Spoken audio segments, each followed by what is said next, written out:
All right, welcome to the Sae Bae cast number 202 with My Hands Don't Work, or Cam. Cam, how we doing this morning?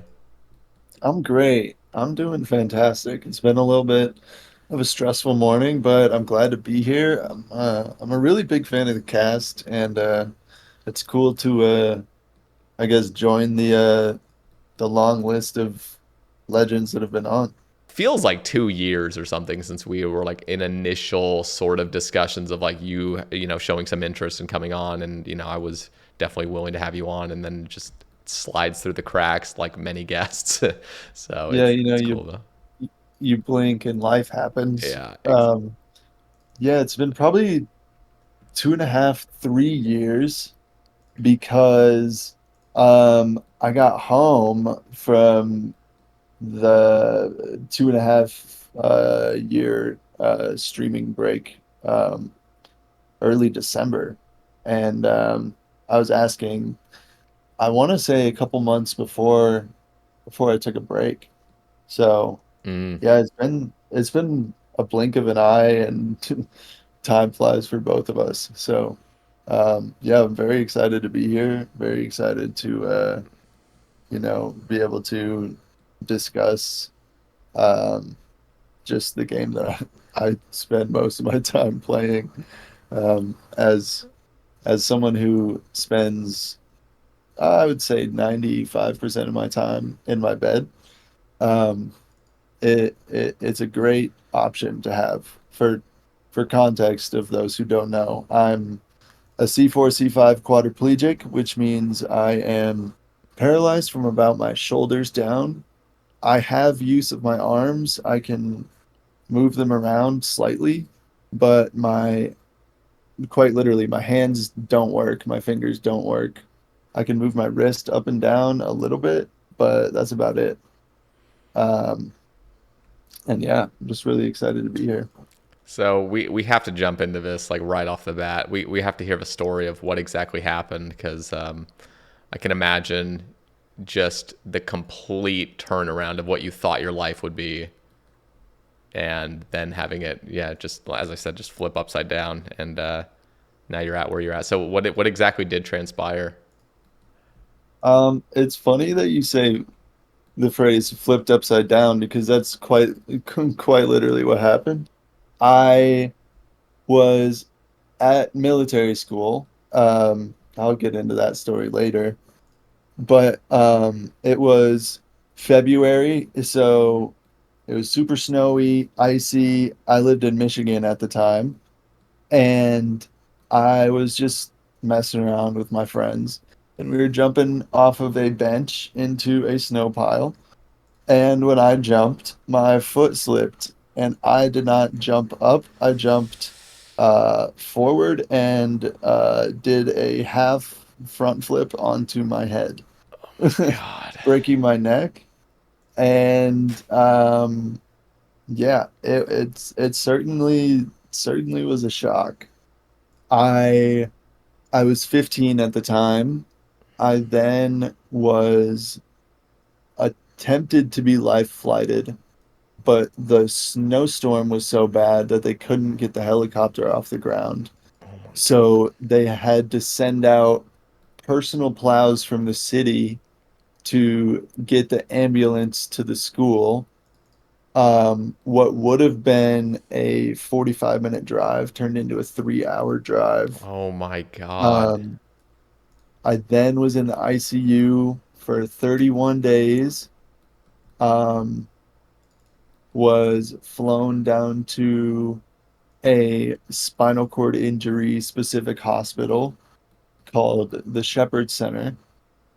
I was there for 2.5 months, and then I moved out to where I am now for physical therapy, and I did physical therapy, which became my new school because I was 16 at the time. And I did 6 hours of physical therapy a day where I would wake up, do like an hour worth of like online schoolwork, go in, do some pretty grueling tasks. because 85% of my body is paralyzed. I had to learn how to move myself, dress myself, push a wheelchair, feed myself without working hands. The list goes on. But I would do 3 hours, get like a 30-minute lunch, do about an hour and a half more worth of schoolwork, and then I would do 3 to 4 more hours depending on the therapists that were available. And then I would go home and pass the fuck out. And I did that for like 2.5 years, 2 years, I think. And yeah, that is the story of how I ended up in a chair. Kind of So to sum it up. let's. I'm so curious. When it first happened, were you even aware what was happening? Like, were you like aware of what had just happened to you, like your neck and everything, and or were you just completely out of it? Like, at what point did you really understand the consequences of what had happened? So in the spy movies, right? You see some guys sneak up behind the security guard, snap his neck, and I think he's dead. And that's my teenage brain at this point. So that broken neck was not my first connection. It was, oh, I can't move my arms like I usually can. I think I broke my arms. Oh God. And everyone in the area, because it was a group of like 15, 20 kids that were all messing around, just sitting around under the tree, throwing snowballs at each other, jumping off the bench with me and my buddies. Um, Everybody heard the loud pop, which I didn't realize was my neck at the time. Thankfully, a senior, I was a sophomore at the time, a senior was uh, in in an EMT course, and quite literally the Thursday before, it was a Sunday at the time. The Thursday before, he went over emergency spinal cord injury procedures. How you have to secure the neck and flip the person if they're face down, make sure that they're breathing. And he secured my neck, flipped me because I was face down in the snow and couldn't breathe. Um, and then I talked with everyone there, talking about what could have happened. And all I was saying is, my arms feel really weird. And then someone asked, well, what about your legs? And then I could not find them. I had no idea where they were. So that's when the nurses from the infirmary at the school had come down, and they said, we've called 911. This is the situation. They're going to try and life flight, but the weather's bad. And they didn't want to give me any information because they weren't necessarily qualified. But outside of my knowledge, they had said, hey, we think your son may have hurt his neck seriously. Please get here, or please get to this hospital. And my parents were like a 4 or 5 hour drive away. So they immediately hopped in the car and started meeting at the hospital. Oh, that is just actually devastating to hear. Like just how just an accident like can totally change the trajectory of your life. That so was there pain? Were you just in like complete agony or was it just numb? I mean, like Instant, instant nothing. Instant nothing. whoa. Just, just weird. Uh, I don't want to say out of body, but this doesn't feel like my body that's attached to me. Uh, is how I would describe it. Does it Just still feel like that? no. I definitely, well, kind of, because um I kind of disconnect my disabled part of my body, like my legs and my torso, the parts that bully me essentially. Um, I don't really connect with those parts, but I feel very much connected with the parts that I can control. Yeah, Mm, yeah. man. So, you're saying, you were in physical therapy. Like, were you able, like, have you gained mobility since then? I mean, it sounds like you were, learning how to use a wheelchair and stuff. Like, were you just completely like be like immobile at that point, and now you've regained, slight mobility, or has it pretty much just been like kind of how it's been, like even through physical therapy? Like, have you seen much improvement? I've seen a lot of improvement in terms of independence, learning how to function in a non-functional body, Mm, and you know, the process of learning patience over anger, learning to slowly learn different methods of, oh, well, I can't brush my teeth. Well, I guess I still could technically, but I would just have to do it this way.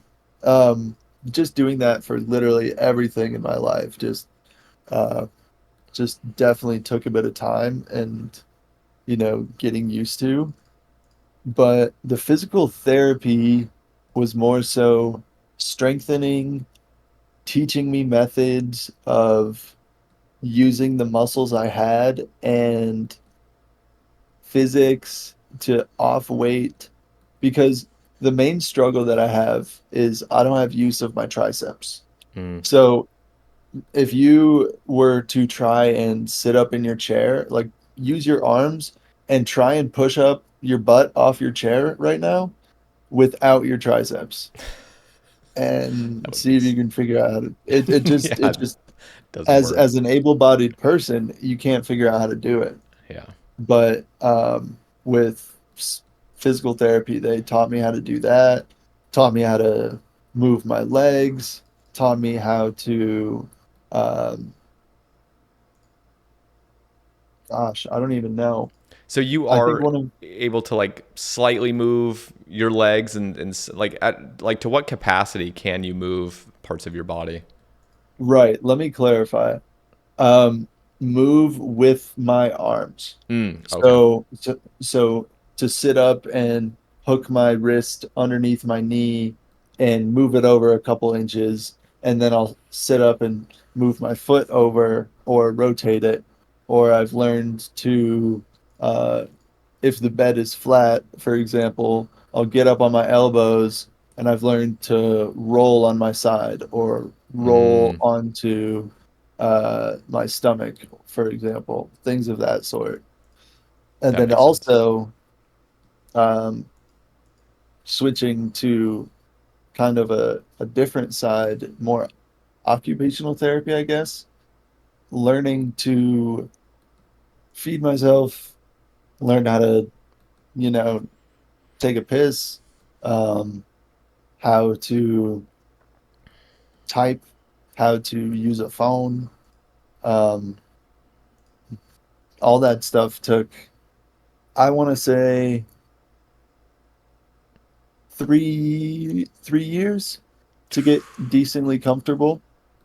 And still to this day, it's kind of crazy to admit, but RuneScape has strengthened my right wrist to where I've regained the ability to bring it up towards the ceiling.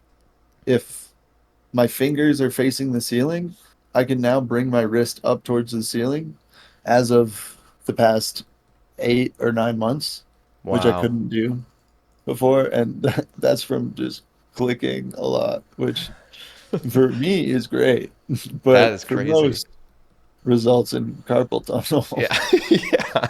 That's So yes, I was a gamer before my injury, hmm. um, but mostly FPS shooters and things like Call of Duty, occasionally Minecraft. Assassin's Creed, stuff like that. Um, and then injured at 15. Um, and I didn't pick up a controller again until I was 17 or 18. Um, so like 3 years after my injury, 2, 3 years.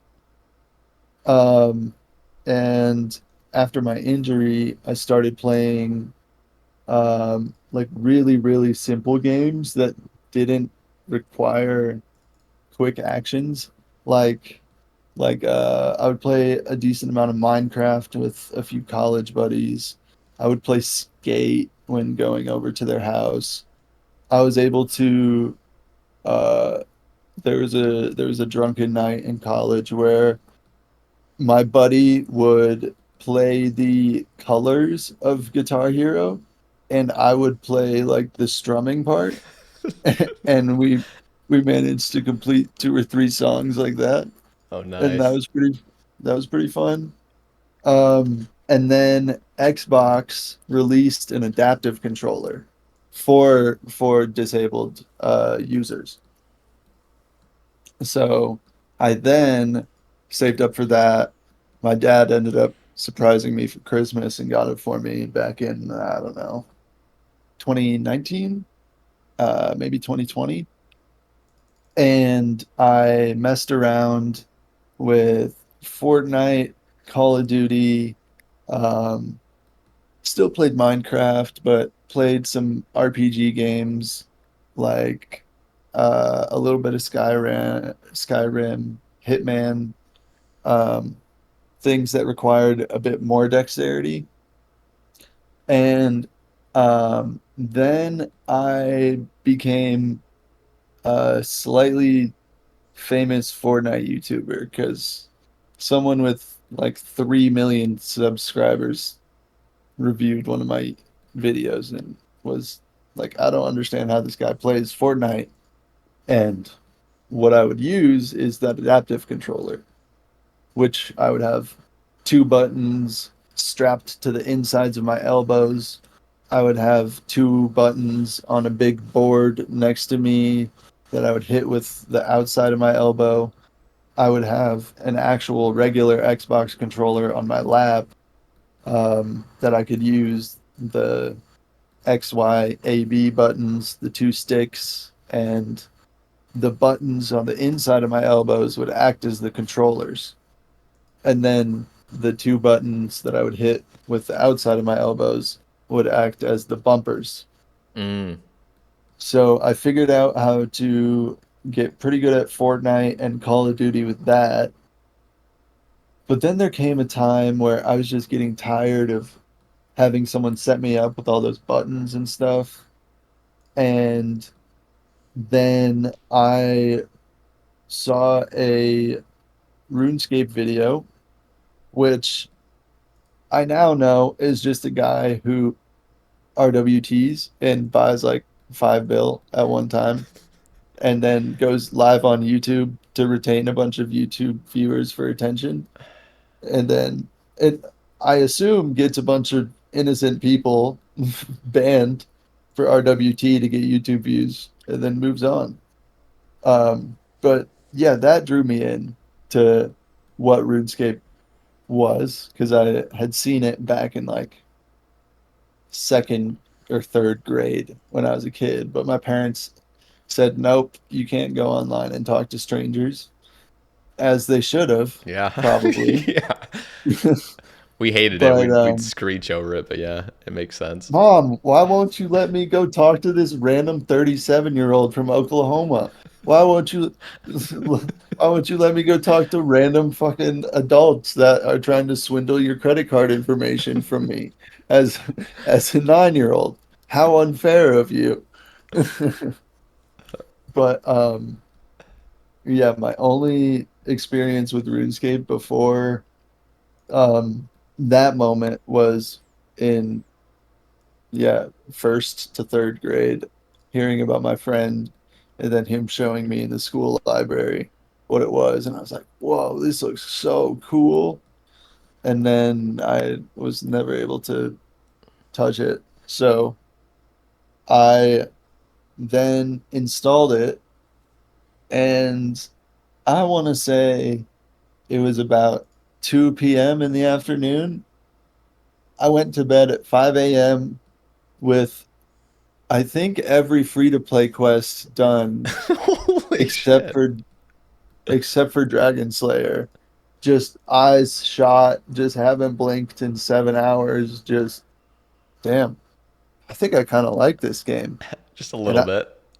and I don't need to get set up with any bullshit, annoying buttons that make my elbows get rashes and chafe up and Mm. make my sides get bruised if I bump them too hard and I pinch my skin. Just it's a great device. They've definitely optimized it a little bit since then. Um, but the Xbox adaptive controller on release was not the most ideal. Mm. But I made it work because I loved gaming and I thought it was a great time. But eventually I um, yeah, stopped wanting to rely on someone else to set me up to be able to play a game that I liked. So this I can just use my um, I guess it's just a rolling ball mouse. I was trying to think of the exact brand name and everything, but it's like what you would see like a 50-year-old lawyer using because he has arthritis. Mm. Um, and I use that and I can just grab it and play RuneScape whenever I want. And it kind of started from there. So let me get this time period right. That was 2019, you were saying? Um, Or 2019 is when I started with the adaptive controller. mm. I started playing RuneScape early 2021. Wow. Okay, wait. So let me get this right. You started playing old school RuneScape in 2021. I'm on your Twitter page right now. It says early 2022, you achieved the Infernal Cape. Yeah. Yeah. Jesus. What? I Oh my I God. very much did not play RuneScape like like I don't want to say like you should, right? Because there's no right way to play RuneScape. You just play it to have fun. Yeah. Whatever makes you happy is the right way to play RuneScape. Um, but I I remember talking to Flomple um, back when he was streaming very consistently, and I was just such a noob. Um, I decided to buy a rapier while I was 80 range and 80 magic, and he said, "No, you need to max your range and magic, and then you can play the game. Don't focus on Slayer. A whip and a rapier are quite literally the same thing." And at this time, a rapier is like, I think like 150 mil or something. Not what it is today.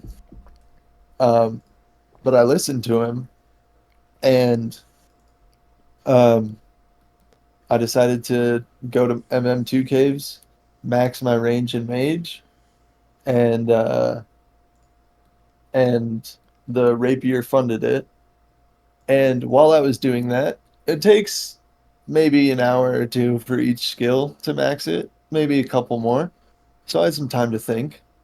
And a few months prior, I was super proud of getting my fire cape. And someone said Inferno when? And I said, fucking never, dude. But I I was thinking about it and I was like, I could probably do that. It looks really hard and I don't know what I'm doing. I didn't know how ticks worked. I didn't know what what movement mechanics were, how running made you move two tiles instead of walking. It's only one tile a Hmm. tick. Things of that sort. I could not one tick flick. That's not necessary for Inferno, but I didn't know the concept of it. Like I would see people do it and it was magic to me.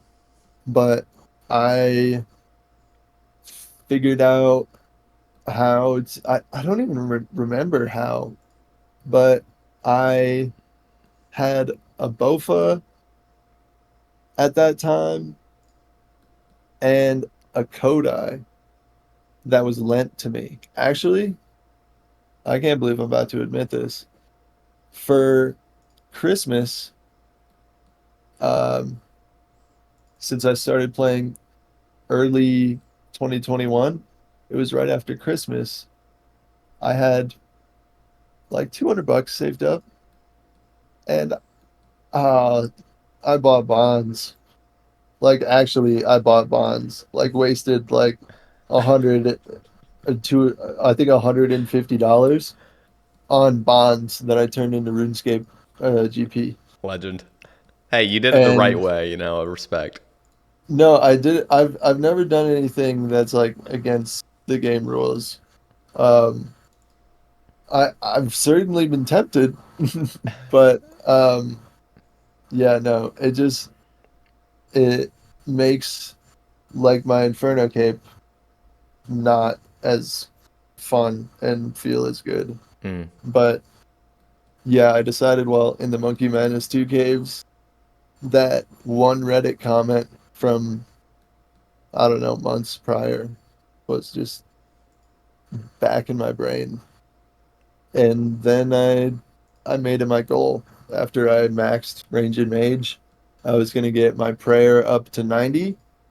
Um, and then I decided, screw that. I'm going to get 99 because I'm not going to be good at prayer flicking because my hands don't work. And so 99 was my first skill that I maxed, or prayer. Sorry. Prayer was my first 99. And then I finished up with range, mage, and I think I was like 89 defense when I jumped into the Inferno. So it says here 200 plus attempts, 5 months, 800 hours. What? How Um, brutal was this? Did you have moments of wanting to give up? um, there, there was a time, and I don't know if they'll remember this, but there was a time that I ended my stream telling Prison Joe, "Shut up! You don't know what you're talking about. You got it first try. Qneeks, you don't even have a cape. Good night."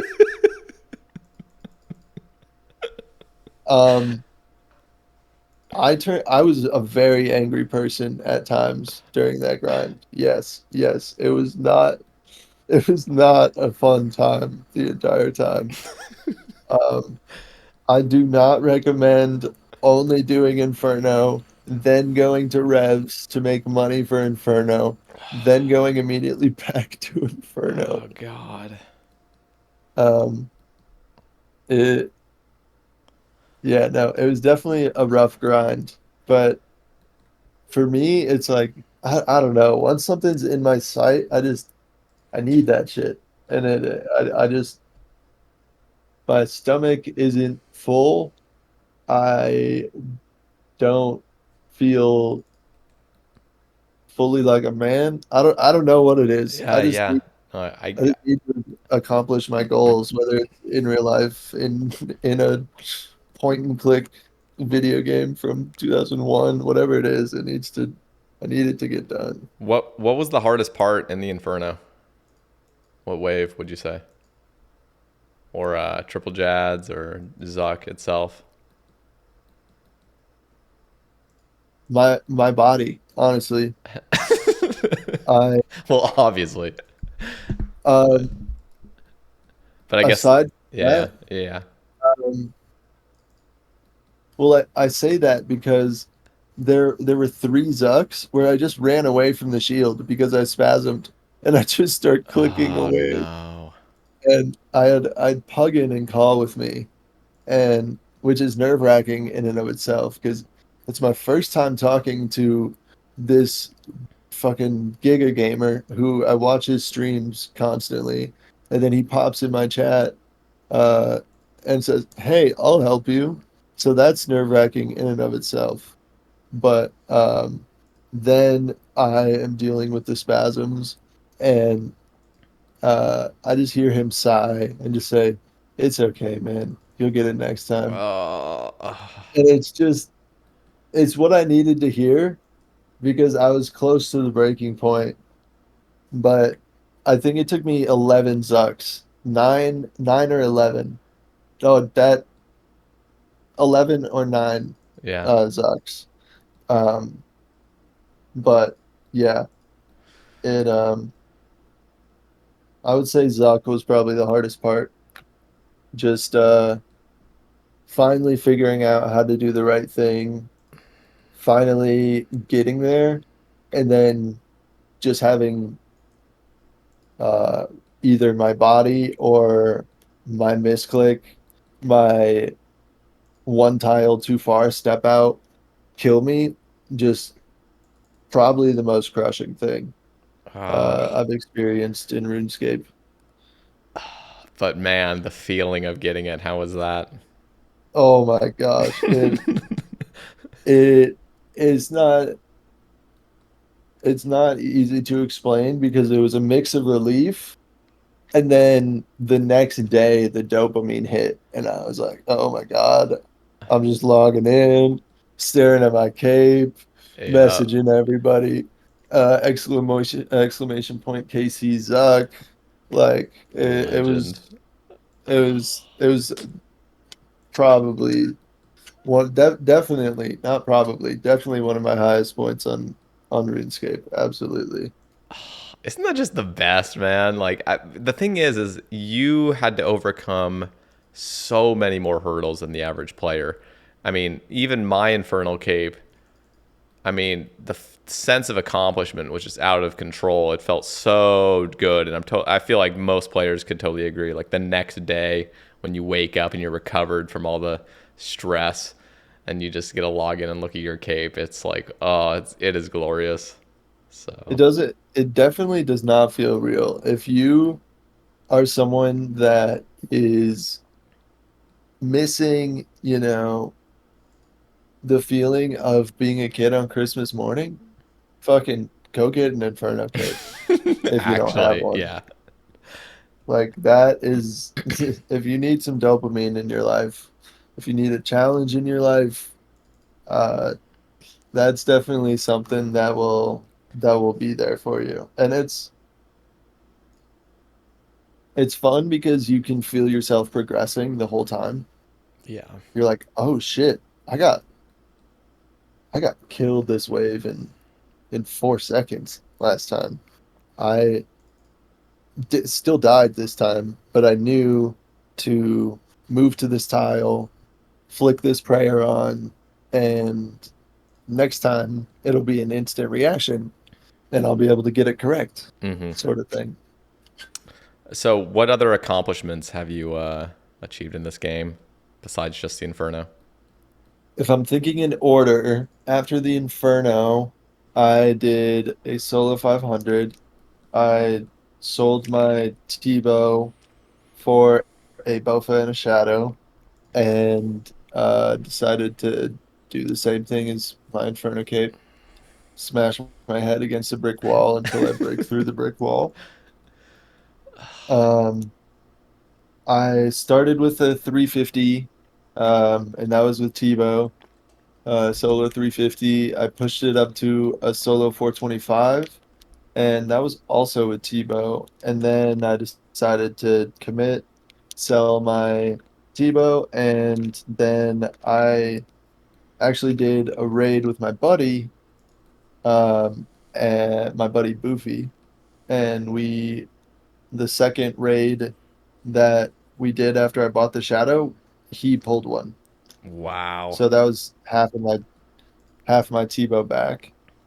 Then after that, I um, did a bunch of TOA to pull a staff, and that helped fund my Blorva grind.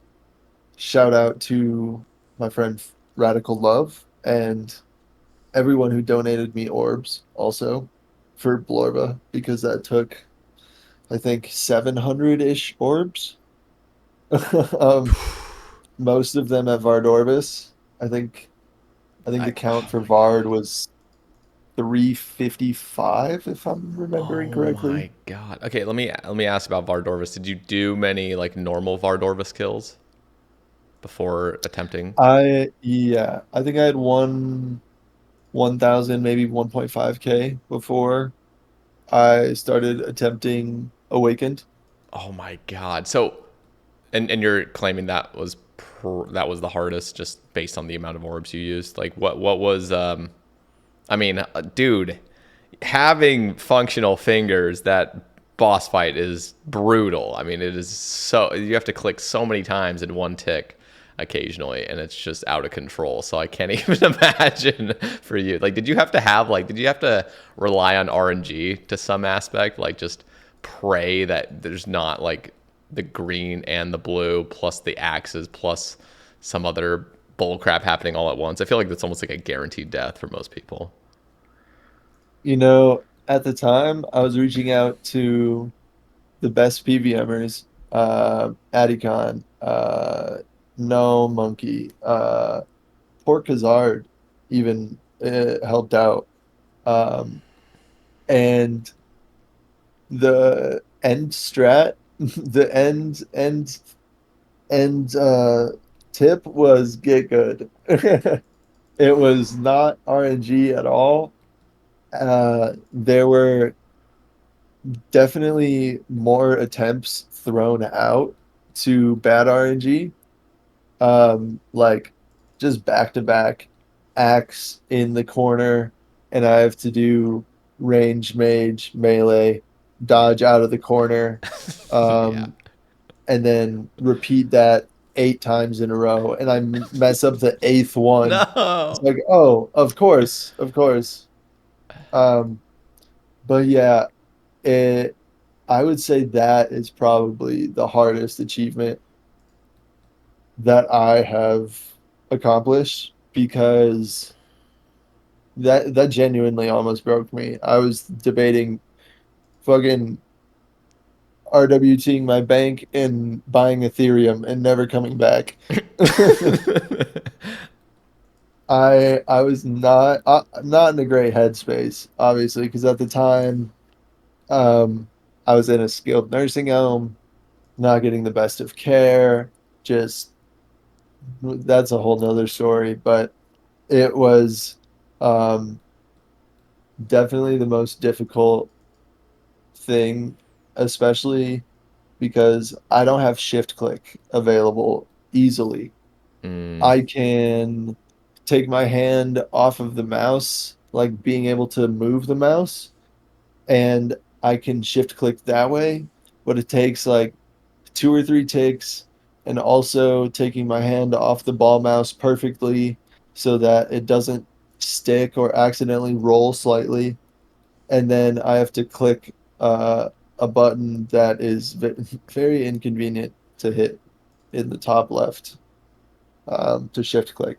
So it's pretty much out of the option, out of the cards for me to do at Awakened Vardorvis consistently. So I just had to figure out, um, the right angle, the right strategy. Eventually, what I ended up doing is kind of doing like a V going back and forth between two pillars, um, and that ended up working. Nice. What Oh, I or was you, I was you gonna go ahead. ask if it was what was the next hardest for you? Levi was 173 orbs. Um, Whisperer was 30 something, like 37, I think, Okay, okay. 32. And Duke was 20 orbs. Wow, my Duke was like 20 orbs. Duke was brutal for me because I just like brute. I tried to brute force it. It was bad. Duke, I don't know, because now I used to play the drums, so the tick system very much makes sense in my brain. And Mm, it's very easy and flowy.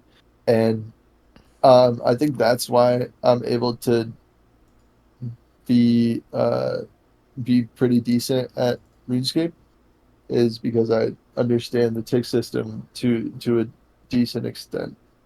Um, so doing the acid walk, just knowing to switch to Fortic when it isn't enraged, that was all pretty easy for me Mm, compared to fast clicking, switching between tabs, having to do all that stuff yeah. incredibly quickly.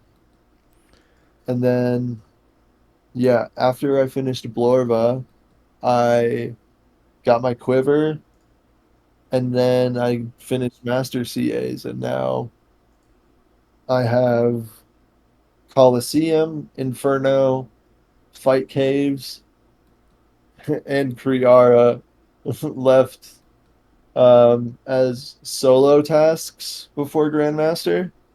And then I have all the raids left to do for at least at least half of the Chambers CAs, um, at least half of the Tombs of a Mascot CAs, and probably like at least 75% of top CAs are left.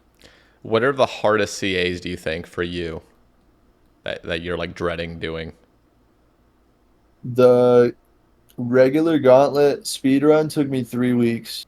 Oh my god. That was terrible. Uh, like I previously mentioned, Awakened Vard took Yeah, I yeah. think 2 or 3 months. What about Um, what you have left? what I have left, Well, what do you think are the going to be the hardest? probably just, probably Melee Inferno, but Oof. that's pretty. I don't want to say free now, but it is cheaper than it was before in terms of effort and skill. It's true. With the Noxious Halberd. Oh yeah, that's a great point. So, like they say, just wait a year, and the game will get easier. Yeah, just keep waiting.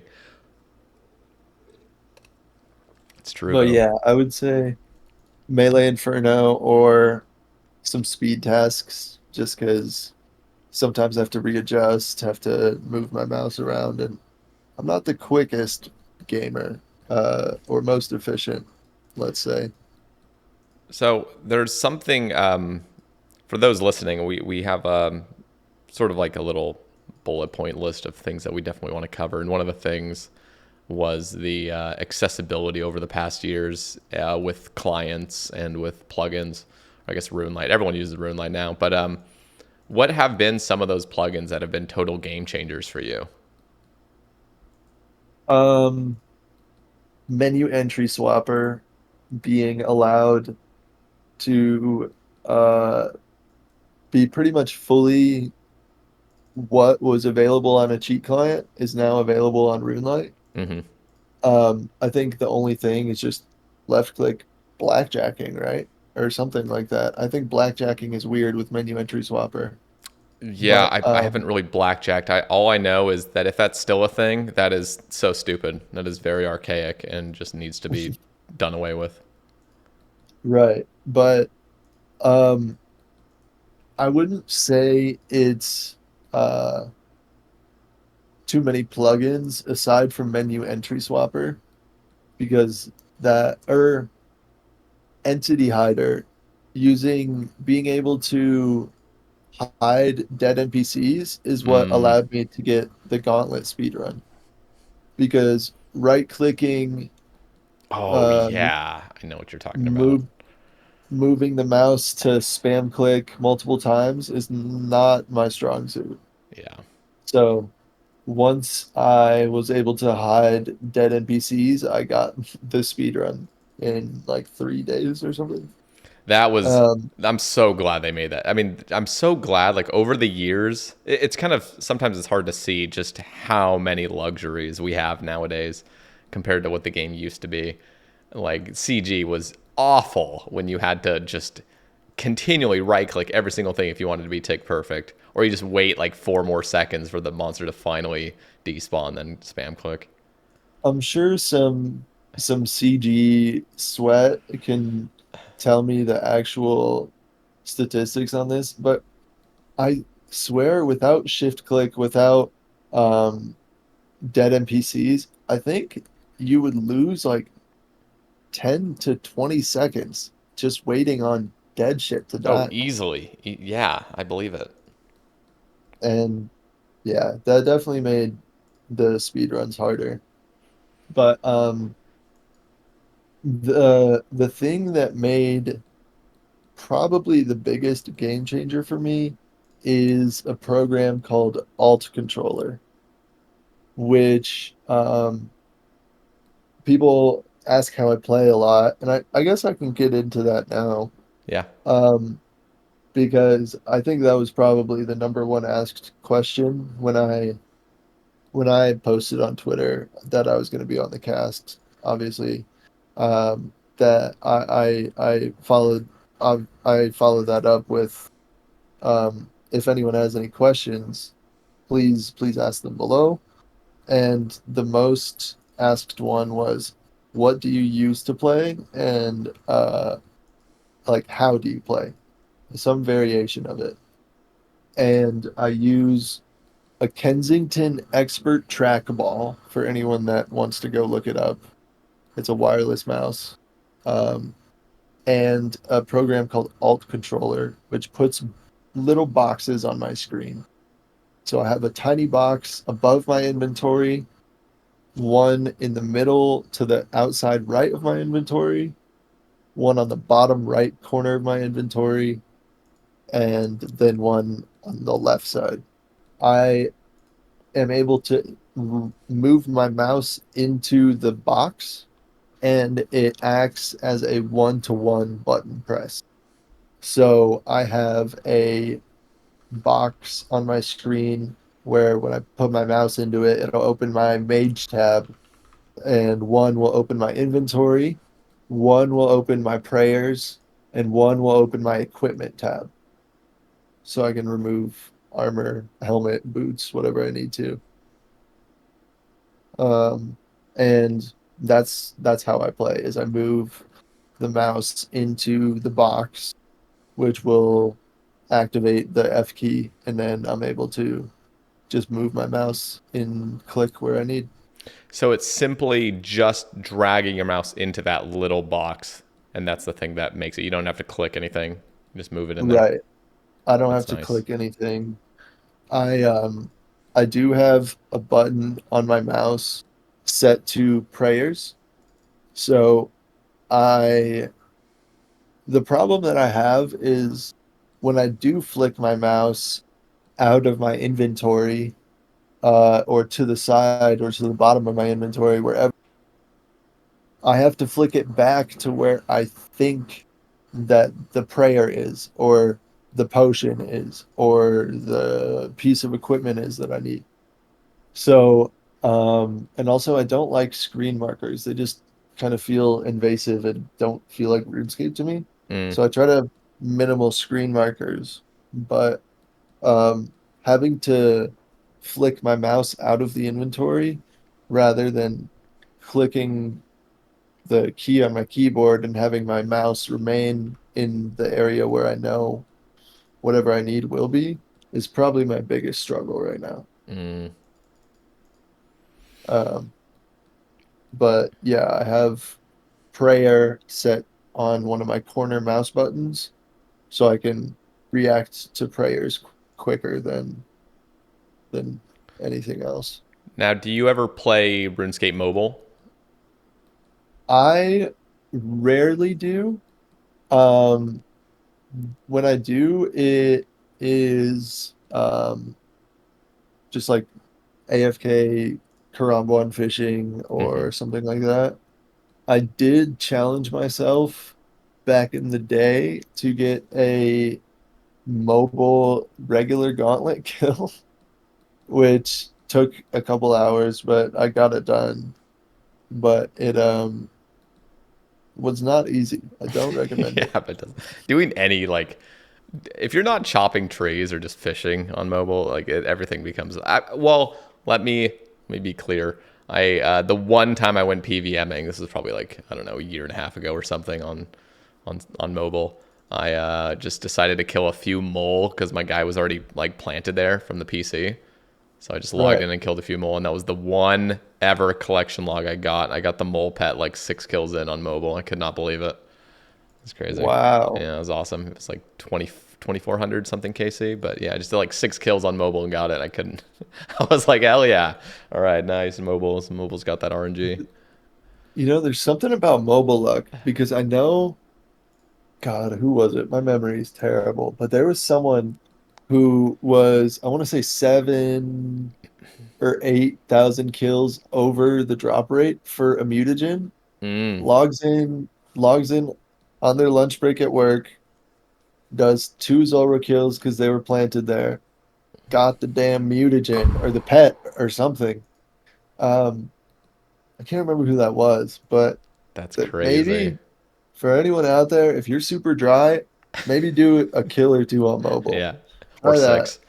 Yeah. Maybe six. I, I Maybe really, six. I really hope, because they've made some amazing changes to the mobile client, just like making it like really nice. And like one thing I really love about like iPhones is they have like that haptic feedback. So when you click on things, it gives you like a little rumble on your finger. And I really hope though that they fix menu entry swapper on there because it is so broken. I mean, it's out of control broken. Like they introduced it and it's a mess. I You mean, know, my group, one yeah. of my group Iron Man mates, he plays a lot on mobile. Hmm. Because he works from home on his laptop, and then he has his iPad off to the side, doing Wintertime or whatever. And he was telling me that he could not stop following people. And I was like, Yep, yep. I what are could. you talking about, man? And he's like, I can't stop following people at Wintertop.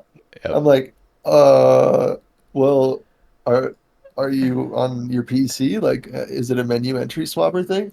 He's like, no, I'm on mobile. And I had completely forgotten at the time that they had added menu entry swapper.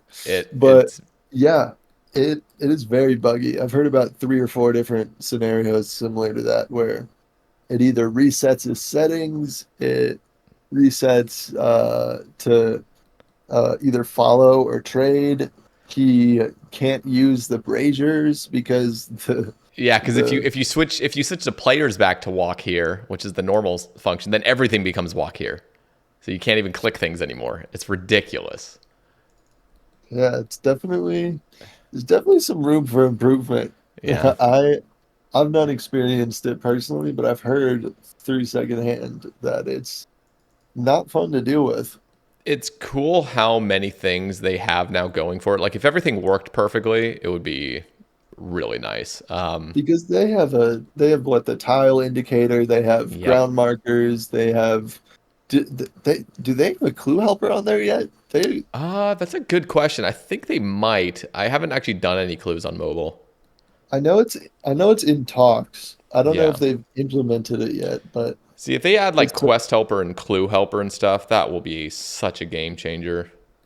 it will be it'll be really The really great the other for the mobile community. there's one more thing. So, like if I'm doing a birdhouse run on mobile, I was talking about that haptic feedback. You know, if you click an object in the actual game screen, not in your inventory, but like in the game screen, like you click on the little hotspot for a birdhouse, you'll get a little rumble on your finger. But anything you tap in your inventory doesn't give you that rumble. And I would actually like it if there was an option to allow that haptic feedback on your That's, inventory as well. So when you click the seeds, you feel it, like you feel like you've tapped them because oftentimes it's hard to actually tell if you've actually tapped it.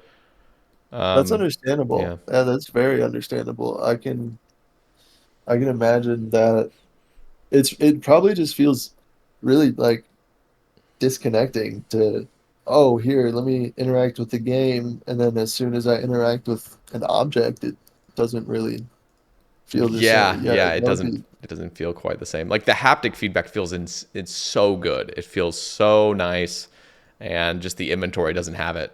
And I don't know if maybe they've tested it and they realize, oh, this doesn't really work out that well, or if this is like too much, or if you're like spam clicking, it's just way too much rumbling. But I don't see how that would be an issue. Unless you're like making darts or something and you just like are sick and tired of it. But it would be cool to have an option to turn it off and on. I feel like that's got to be more phone side than RuneScape setting side. Like, I feel like if people are complaining about their haptic feedback rumbling too much, maybe it might be a phone setting. Yeah, yeah, it would be. I mean, Interesting. the only thing that I would want old school RuneScape app to do is just allow everything that The you're interacting toggle. with to have haptic feedback. Because like right now, like you just couldn't have haptic feedback clicking anything on your inventory, but Right. anything else in the game world you can. So it's just a But little yeah, just off. have that toggle at least for Also, people that th- this is my one. This is my OCD, like screaming basically when I play mobile. But you can actually notice it on the PC side as well. So I don't know if you're logged in right now. Are you? I am not. Oh, No. okay. I mean, Well, I'll just explain it. But basically, the HP, prayer, run orb, and spec orb, just like that you yeah. normally see right next to your mini map.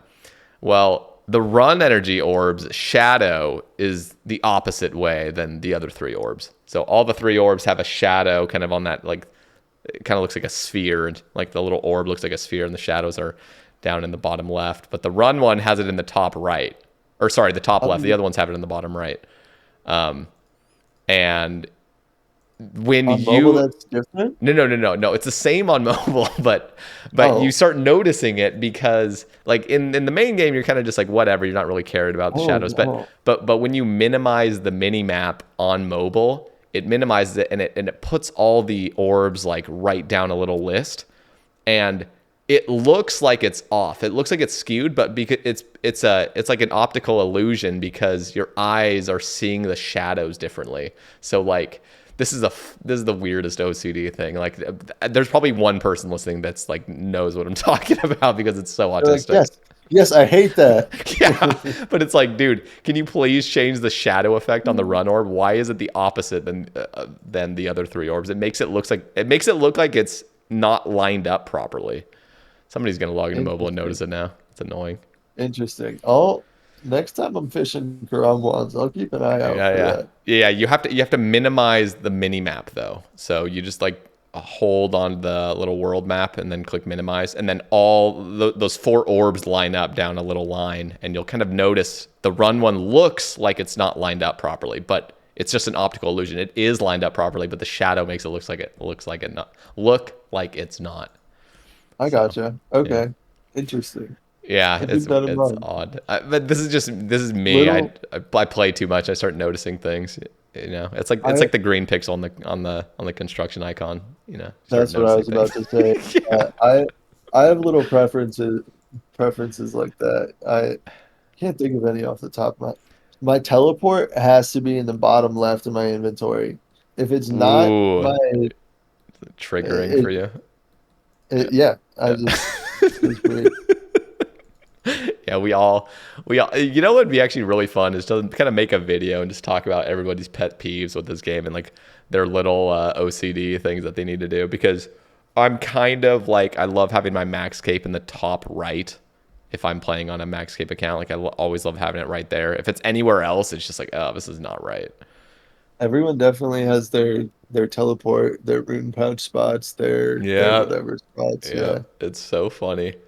And I'm always a top row kind of gamer. Like if my max cape's on the bottom, there's a few situations where I can allow that. I'm not super dogmatic about where it's placed, but it has to make sense. So if there's like a bunch of switches I'm doing, like if I'm doing KQ, I like having, well, I guess previous KQ methods. Nowadays, it's just like go in with a shadow and that's it. But like when I had a bunch of switches, I liked having all my switches on the top, and then it was okay having the max cape down at the bottom. But That's specifically why I have my teleport in the bottom because if I misclick, I do not want mm, to A, deal with the frustration of being like, God damn it, I'm not good at this game, or I wasn't good for that tick at least. the And now I'm in my house. yeah. Why am I here? The worst thing that they ever did to this game, it was just a complete bastardization, I swear it was. And nobody cared and nobody noticed, but I did, and it was such an eyesore. This is years and years ago, but the skills tab, they added a pixel in between each of the skill tabs, like each of the skills. Huh. Yeah, this is years and years ago because one there was some issue with the total level down in the bottom right being off-centered with everything else. It was like a few more pixels down than everything else, and it looked so bad. Like, it looked off. But instead of just raising that up a couple pixels, what they decided to do was go in and revamp the entire thing and add more spacing to everything. And dude, logging in, don't get me wrong, like, it looks fine if you've never seen it differently. But just the eyesore from looking at a skills tab for years and years and years and then seeing it differently and it just being slightly off was so uncanny, and it hurt my eyes so bad for like a year. It didn't recover quickly. It was bad. I'm still kind of bothered by it, honestly. I think I know at least one person on Twitter is very adamant about this, and will, if they listen to your podcast, they will be cheering and jumping up and down right now. But old Torva getting screwed up is a large contributor to me having blood Torva right now. I am a very adamant believer in you can use a transmog plugin to make something look better and more cool. Or I don't want to say you, because this is just for me personally. Yeah. For me, I didn't even pick up an Inferno cape in LMS until I had my Inferno cape. Dude, you are me. You are actually me. I am that anal about shit. I am that specific about some stuff, and I felt dirty, like transmogging to Blood Torva because I didn't have that shit. I couldn't wear it. Yep. And, no, I'm with you. When that transmogrification plugin came out, everyone was like, dude, like, why even go for third age anymore? You can just put it on and you can just be rocking third age. I'm like, dude, I'm never using this plugin because of exactly that. Like, there is prestige to items in this game, and when you just remove it by just transmogging, it's not appropriate. It's not right. And now I have to address a point. Yeah. Because if anyone comes into my stream, they have a chance to call me a hypocrite right now, because I do use that plugin for one specific thing, and that is to get rid of the ugly fucking quiver on my back and have a cape. Because that shit, I'm sorry to whoever designed it, but I personally do not like a skinny little fucking slice of whatever on my back. The arrows look good from the front. The arrows look good if I'm looking at my character from the front, but from the back, I don't want to wear it. Dude. So I transmogged it to a max quiver, but aside from that, I don't use it. I need to show you this really quick. Okay. This is something that Hedron made. A redesign of the... Let me copy this to you. How do you copy posts? From where? It's on Twitter here. I'll just take a picture of it. Then I'll show you it. Alrighty. It's not allowing me to share for some reason right now. So, and I'm going to pull this up as well. But this is what the quiver should have looked like. And I'll pull this up as well. Let me give this so a look. The quiver right now is curved, which makes 0 sense. Because you don't curve your fucking arrows. Why the fuck is your quiver curved? It's so stupid. Wait. Why did you just tell me that? I didn't notice that until now. No, it's embarrassing. It's so embarrassing because nobody really recognizes that, like, hey, there's arrows in here and now they're curved for no fucking reason. So the quiver that Hedron designed looks so much goddamn better. It's larger, it's bigger, it's straighter, because that actually makes sense. It looks like a Lord of the Rings quiver. That looks great. Yeah. It looks so much better than this little fucking little... What do you call them? Like those little like shoulder pillows. It's like you're basically just putting a little fucking pillow on your back. It really is a shoulder pit. It looks like something you would sheath a dagger with, not fucking a quiver. Yeah, it's not right, and I'm so like they should have made that quiver so much larger. That looks like it can actually fit arrows in it, and yeah, that one that she made looks so much better, and it can be emptied, and it looks like nice when it's like emptied. It just I don't know, Yeah, the whole thing looks amazing. absolutely. I second that statement full Yeah, 100%. yeah, and you know what's really bothersome, by the way, is What? I don't know if you've looked really closely at Masori chaps or even just normal Dragonhide chaps. They put these arrows on the side of the On legs, the sides. Yeah. and the arrows are like 3 inches long, which make no fucking sense. Let me just show you what I'm talking about, and the What? audience. What if they're bolts? Could they be bolts? No, they're not bolts. If they were bolts, they would look like bolts. These are arrows. I'm going to show you how I embarrassing I've this I've looks. never given it too close of a look, but I do know exactly what you're talking about. Are they just crazy short? Like, look at this. It's worse on Masori. This is the grain hide, but who is attaching arrows to their fucking thigh? And then I want to show you Masori. Yeah, they're like This is XL worse. darts. This is even They're like, worse. Just wait. oh God. Dude, I'm sorry, but these are not bolts. They're clearly arrows. You clearly made arrows, and these things are actually 5 inches long. Who is shooting a 5 inch long arrow? Yeah, no, those are arrows. Oh God. It's so bad and it's so embarrassing, and it's like purely like no. You just as soon as you notice it, you just try to just ignore it. That's me basically. I'm like I'm just gonna try to fucking ignore this, but it's embarrassing. It's such a bad I artistic choice. I played decently zoomed out, not quite on a space station, but um probably from a plane. And I never really noticed too much detail like that, but I did notice that they put the arrows on the side and they looked a little off. They just look stupid. It's so stupid, dude. It's just like, why? Like, we get that they're already range pants. You don't need to like make it more like, ooh, these are range because of the look. It's like it would be like attaching like, well, actually, to be fair, if you were to attach like runes to a wizard robe, that would actually be dope. Like a little pouch of like runes in it. That would actually look super sick. That would be like Like that would being make some able to sense. Yeah. see the rune pouch like when wearing Oh it yeah. somehow. Oh That'd yeah. be pretty dope. That'd be pretty cool. They should add like some sort of transmog for the Guardians of the Rift outfit. Have that like just a completely different redesign of it. It still acts the same, but have it so there's like pouches on the side of your like pants, kind of just look That'd be have a fun. more like ruggedy look, sort of. I don't know.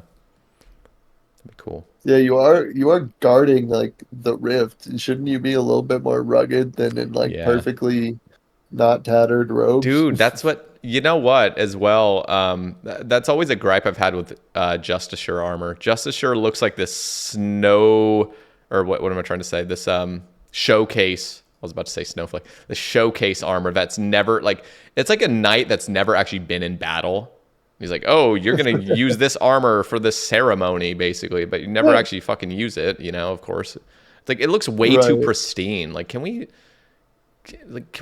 batter this up a little bit? Like, make it, I don't know, just not make it look like this I saw flashy. I don't know. I saw um on Behe a mix of Inquisitor and Justy, Oh yeah, it looks and it nice. looked incredible. Yeah, And I think that would be a really good armor set it would, to especially because nowadays, I mean, Inquisitors is mostly so kind of pathetic. useless. Yeah, it's just pathetic. I mean, if they're not going to go down that road, at least make it so Inquisitors is better, and also make it so Justiciar is better. Like, I'm sorry, but Justiciar could receive a buff. It really could. It could. Justy is an armor set for alts. Yeah, that's all it is. And even that, even for the alts, it's like for poor alts, you know? Like ultimately you wouldn't even want to actually use that. You'd rather just use Torva, let's be honest. Like if you could have the option, even if you're not going to be paying attention, most people would still choose Torva over Justice Sure. Like the amount of strength, extra strength bonus you're getting is absurd. Yeah, yeah. So, and Justice Sure is barely tankier. Like, actually, I think in some aspects it's not even tankier. I don't I know. It's just an think, embarrassment. yeah, I can't remember which melee stat is tankier, but I think one of the melee stats is tankier. Yeah, that's annoying. They also need to make some sort of like, well, I guess Masori is the tank range armor. It's really tanky for mage, but it would be cool if there was like, I was hoping that Huey hide that came out was going to be super super like defensive, because it can't.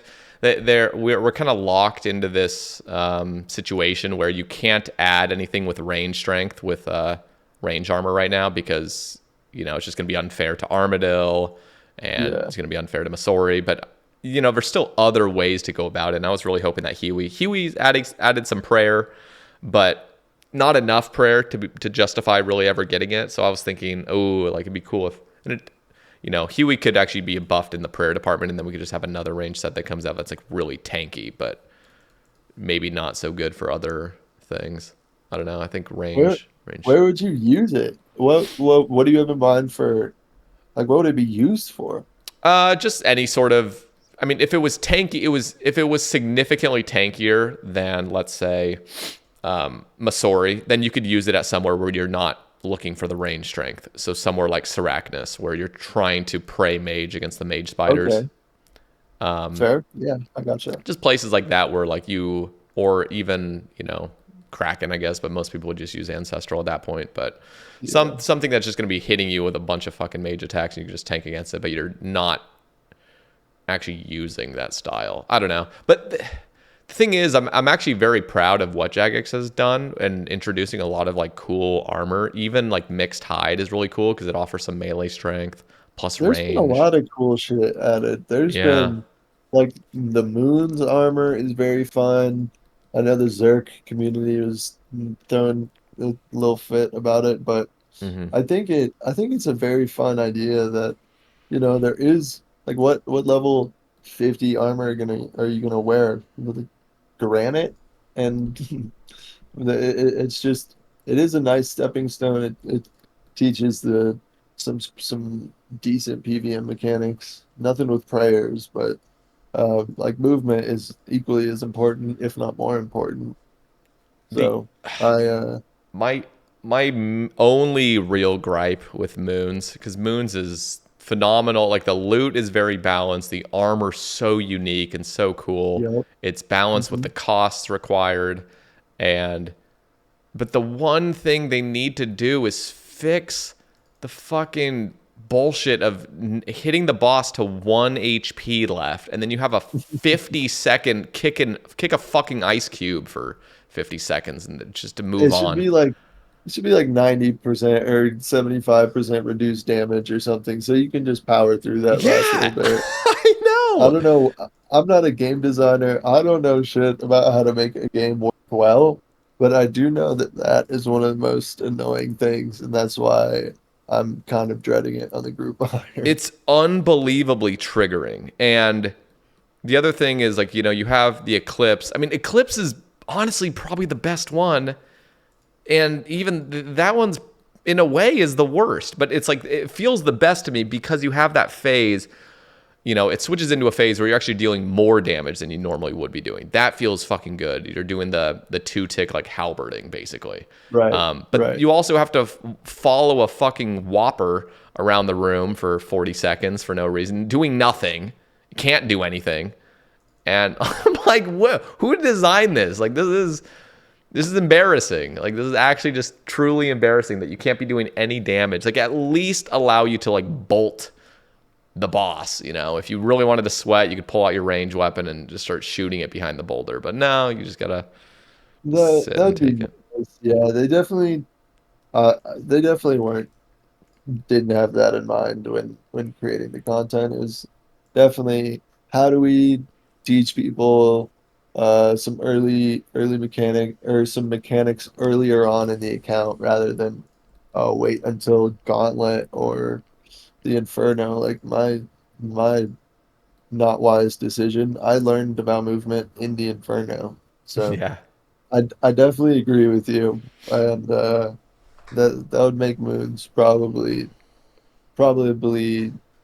I don't want to say a perfect update because I'm sure there's something I'm missing, but a near perfect update. Have you ever killed Scurious? I have, yeah, a good amount, um, especially with leagues.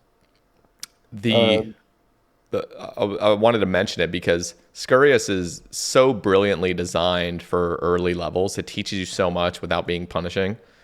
But if you've ever played on an early account, one of the things you don't have is prayer pots.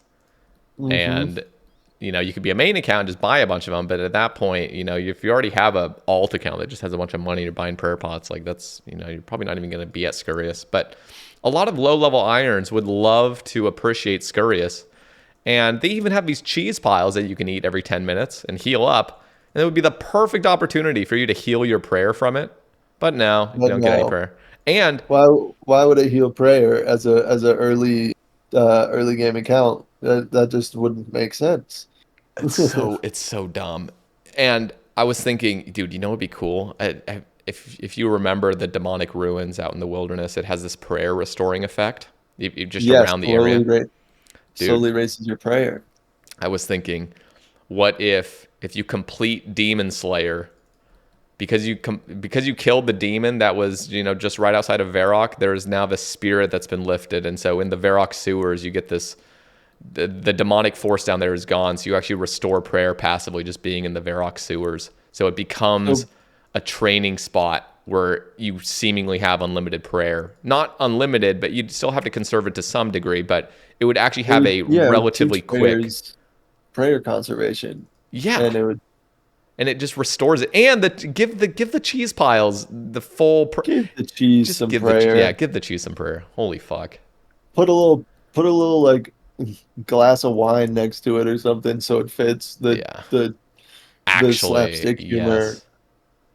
like something like that. I Dude, don't know. all the actually, what they could even do is, how like there's like stash units around the game. Have this like broken totem, this rat totem or something that you could fix with a crafting level just to make it free to play. It could be construction, but oh You wait, need actually, three Scurious isn't spurious even free to play, is it? times.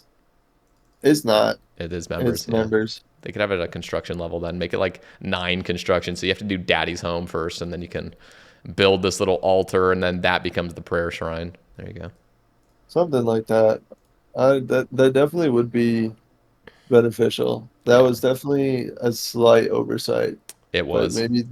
maybe they don't want to give prayer out for free. Who knows? Maybe they want people to. Maybe they just thought people would run up to the altar up there. That's obnoxious. It's not convenient by any means. It's Yeah. definitely an annoyance. The only way they could fix it is to like have scurrious tellies that teleport you right back into the action. So you could use like your already cloak one, go pray, and then go back. So there's a few different design choices they could do, but right now in its current state, it's kind of embarrassing. Yeah, there's definitely a few other options for sure. Definitely agree with that. Yeah.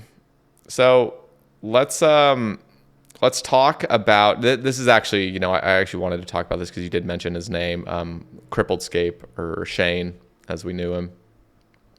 And then you have another guy mentioned, Jumanji, and they Um, were big motivators of you. So I actually want you to go into that. yeah, so this will kind of go um, hand in hand with how I kind of improved at the game, and um, and it's how I found Alt Controller, the F key program that I use. I was killing gargoyles in the Slayer Tower, and along comes the name CrippledScape. And I was like, "Hey, that's me. I'm playing RuneScape and I'm crippled. I want to say hi to this guy." So I ran up to him and I said, "Hey, sick name." And my RSN is my hands don't work. So I was hoping I would get a conversation with them, and they didn't reply at first, and I figured, oh, okay, they're busy. Um, but then like 30 seconds, 45 seconds goes by, and they reply, "Hey, sick name," and we get chatting. And at this point in time, I don't have an F key software. I maybe had tried my fire cape once or twice, but Jad hands plus not working hands equals failed fire cape. Um, simple equation, and it always comes out in no fire cape.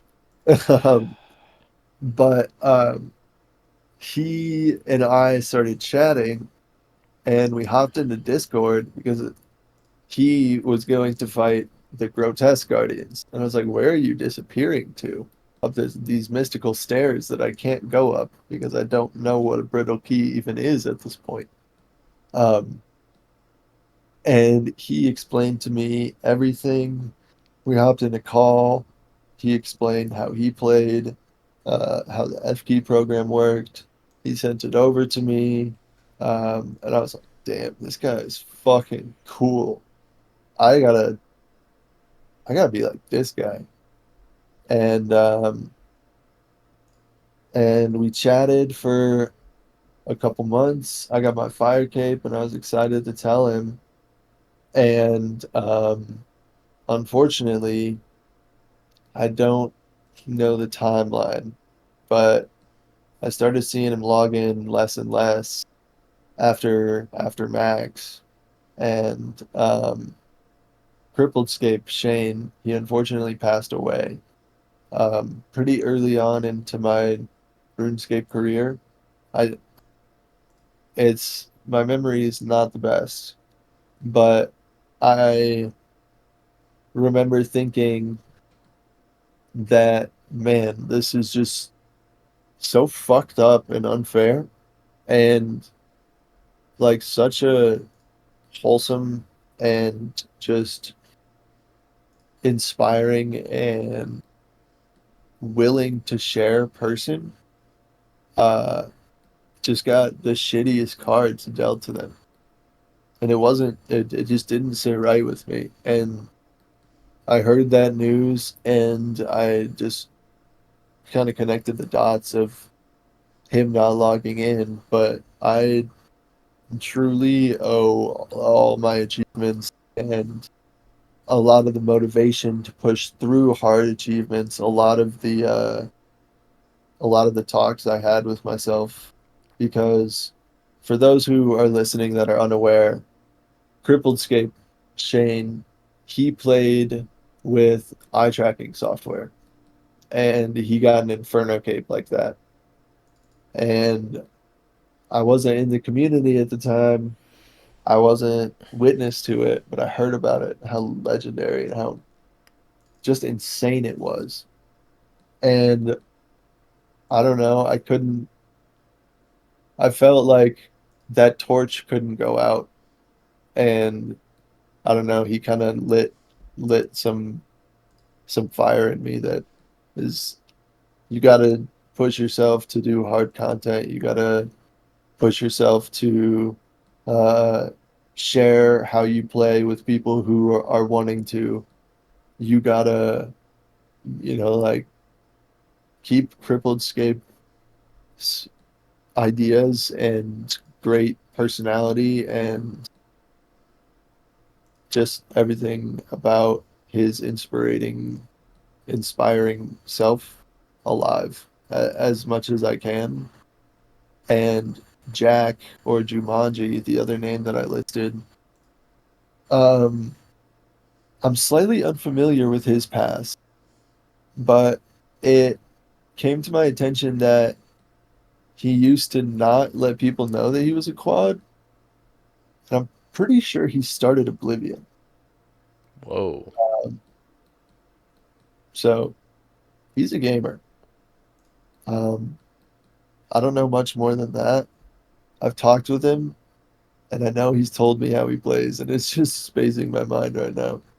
But he was uh, and is still another motivating person that pushes me to, keep clicking, spend another orb, go back in, just just keep going, and also to post about it, to make it known, because it definitely can seem self-centered, and I also like I'm very proud to post my achievements because obviously I'm proud of what I can achieve, but I want to like have that outreach to do what CrippledScape did to me to whoever else needs it.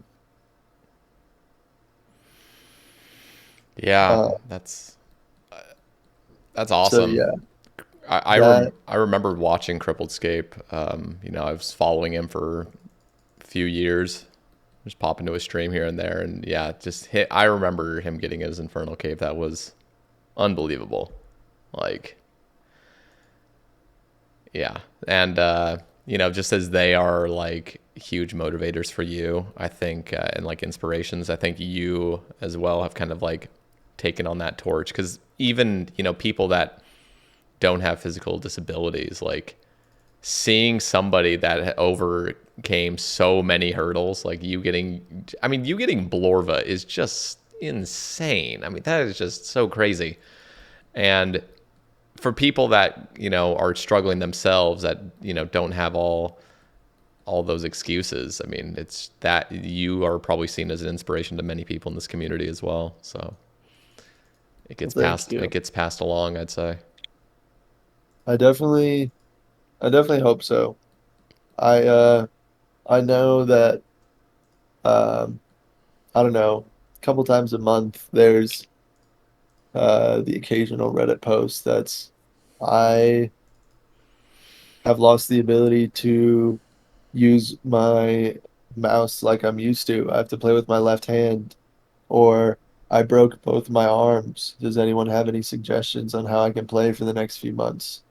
And then usually one or two people will be like, I don't know, but you should ask this guy. And I can usually reach out and help people game. And you know, it's I don't want to say I gatekeep alt controller because I will happily give it and it tell talk about it to whoever needs it. But it it's essentially like a program that could lead to like macroing and could lead to, if you don't know what you're doing, maybe you accidentally program something one or something like that. And I don't want to be, any malicious anything for anyone or inspire anything like that. So I uh I try to only tell people who need it Hmm. about it. But yeah, I really like being able to share some knowledge about how I play, how other quadriplegics or disabled people that I know play, stuff like that. Just to, it's a video game. Everyone should be able to click tree, click rock, click boss, whatever they want to do. Okay, I kind of want to talk about going back to just your condition and saying you're in bed for, I think you said, like 95% of the day. What that does for you and what your outlook like on life is for those that probably can't even imagine a situation that you're in. And one of the points you also brought up was here on our message was just like appreciating independence and grass, touching grass.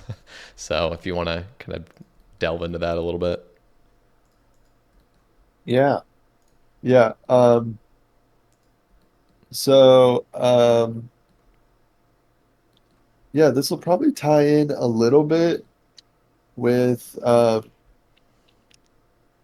or I guess it's listed there, but being stuck in bed, it's and I might have misspoke earlier, but It's probably 95% of my life right now. The past 2 years, 95% of my life has been in a bed, um, unable to sit up in a wheelchair because it's too small, and just dealing with XYZ reason that my body is disagreeing with me.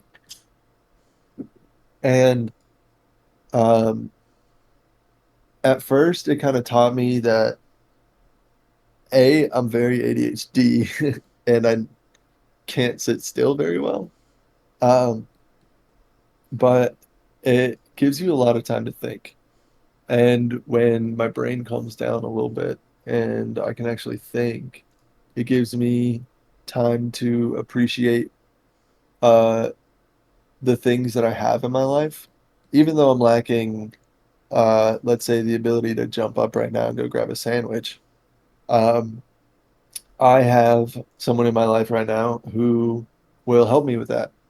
I have a team of people that want to help me become independent. I have learned a lot of patience and learned that even your own body can fight against you. And the best, in my opinion, way of life is to change only what you can and to not really worry about what you can't change because it's going to happen regardless.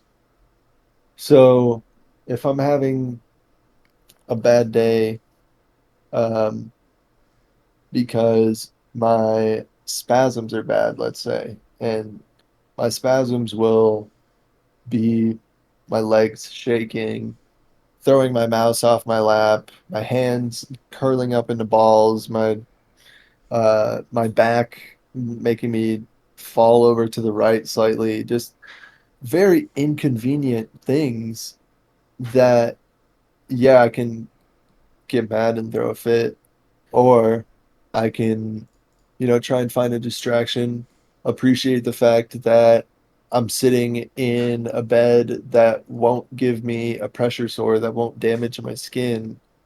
Um, and I have someone in a phone call away that will help me fix my legs, and that there are people out there that don't have that. There are people there that are still stuck in a nursing home like I was for a couple years. And um, sitting in bed in general, but being stuck in a bed in the nursing home was certainly time to think, and being older, having time to process my injury and all that stuff, being in the home from 22 to 25, it opened up a lot of mature realizations about life that I don't think a lot of people can have necessarily as early as um, when I had my injury, or 22, which was focus on you, accept reality, that you can only change what you have control over. And that really made me appreciate getting out of the nursing home, being able to pick when I take my meds, being able to talk to my doctor and pick my own doctor, being able to go outside and not have to be back inside of a building by 9 p.m. It genuinely felt like I was at at like a daycare for a bunch of like people that were unable to help themselves. Ugh. Um, so anyone listening, if your legs work, go walk outside. Or no, it's cold out in, at least in the US. Go um go to the gym, uh take a stroll if it's not too cold, stretch, um, just take a moment to appreciate what you got, and and I do the same every day. I think it's very important to acknowledge the negatives, but to not keep them present in your life. Yeah, that's some wisdom right there. And especially, with so much time to think, do you you have obviously a lot of time to escape and play games and stuff. Do you read at all? Like what are some other hobbies that you've picked up? Podcasts, I listen to a decent amount of true crime. I love playing with my cats since I've gotten back. Um, that they take up like 2 or 3 hours of my day now. That's Uh, adorable. I really like listening to music.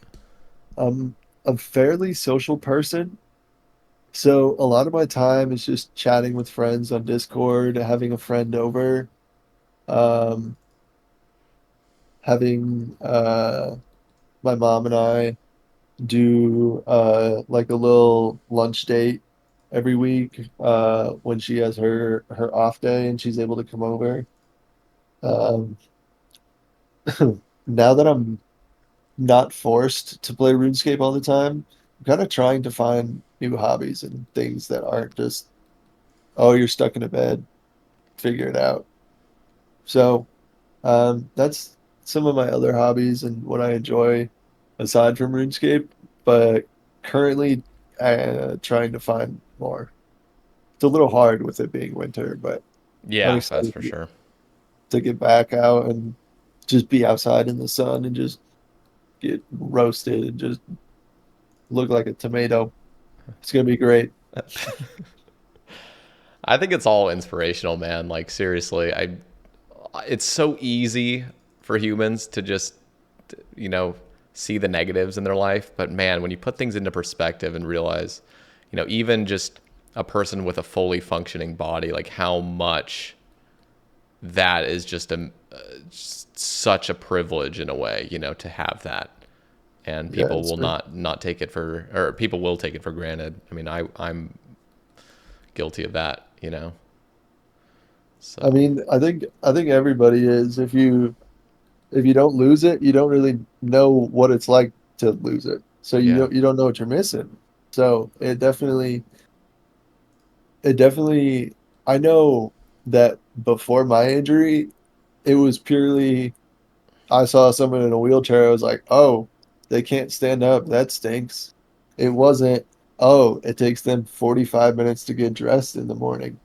Oh, they have to use a special thing to get in and out of a specific car. Oh, they have to wait on someone to come and help them get ready for a podcast and make them 30 minutes late, you know? Things like that. It uh it definitely is nice to be able to have the positives in my life and see the positives in my life to be able to kind of share my experiences to kind of hopefully inspire people. This is a this is not a this is not a pity party here. I like sharing my experiences to hopefully make people appreciate theirs a little bit more. Yeah. love it. Okay, let's cover. Okay, this is going to be something. I need to make this point very clear because some people are annoyed by me constantly bringing up the idea of hardcore main mode. But This was my this is idea. yeah, this was you bringing it up on the thing, so I'm just making that very clear. Um, but before we jump into it, I just want to say, I did upload a part of the Uberu cast where we were talking about that, and so many people are so against it. Not for many real reasons. I feel like the only reason that really popped out to me that I hadn't considered that probably actually would be a negative with introducing a game mode like this is just the potential for DDoSing worlds and the potential for like big time harassment.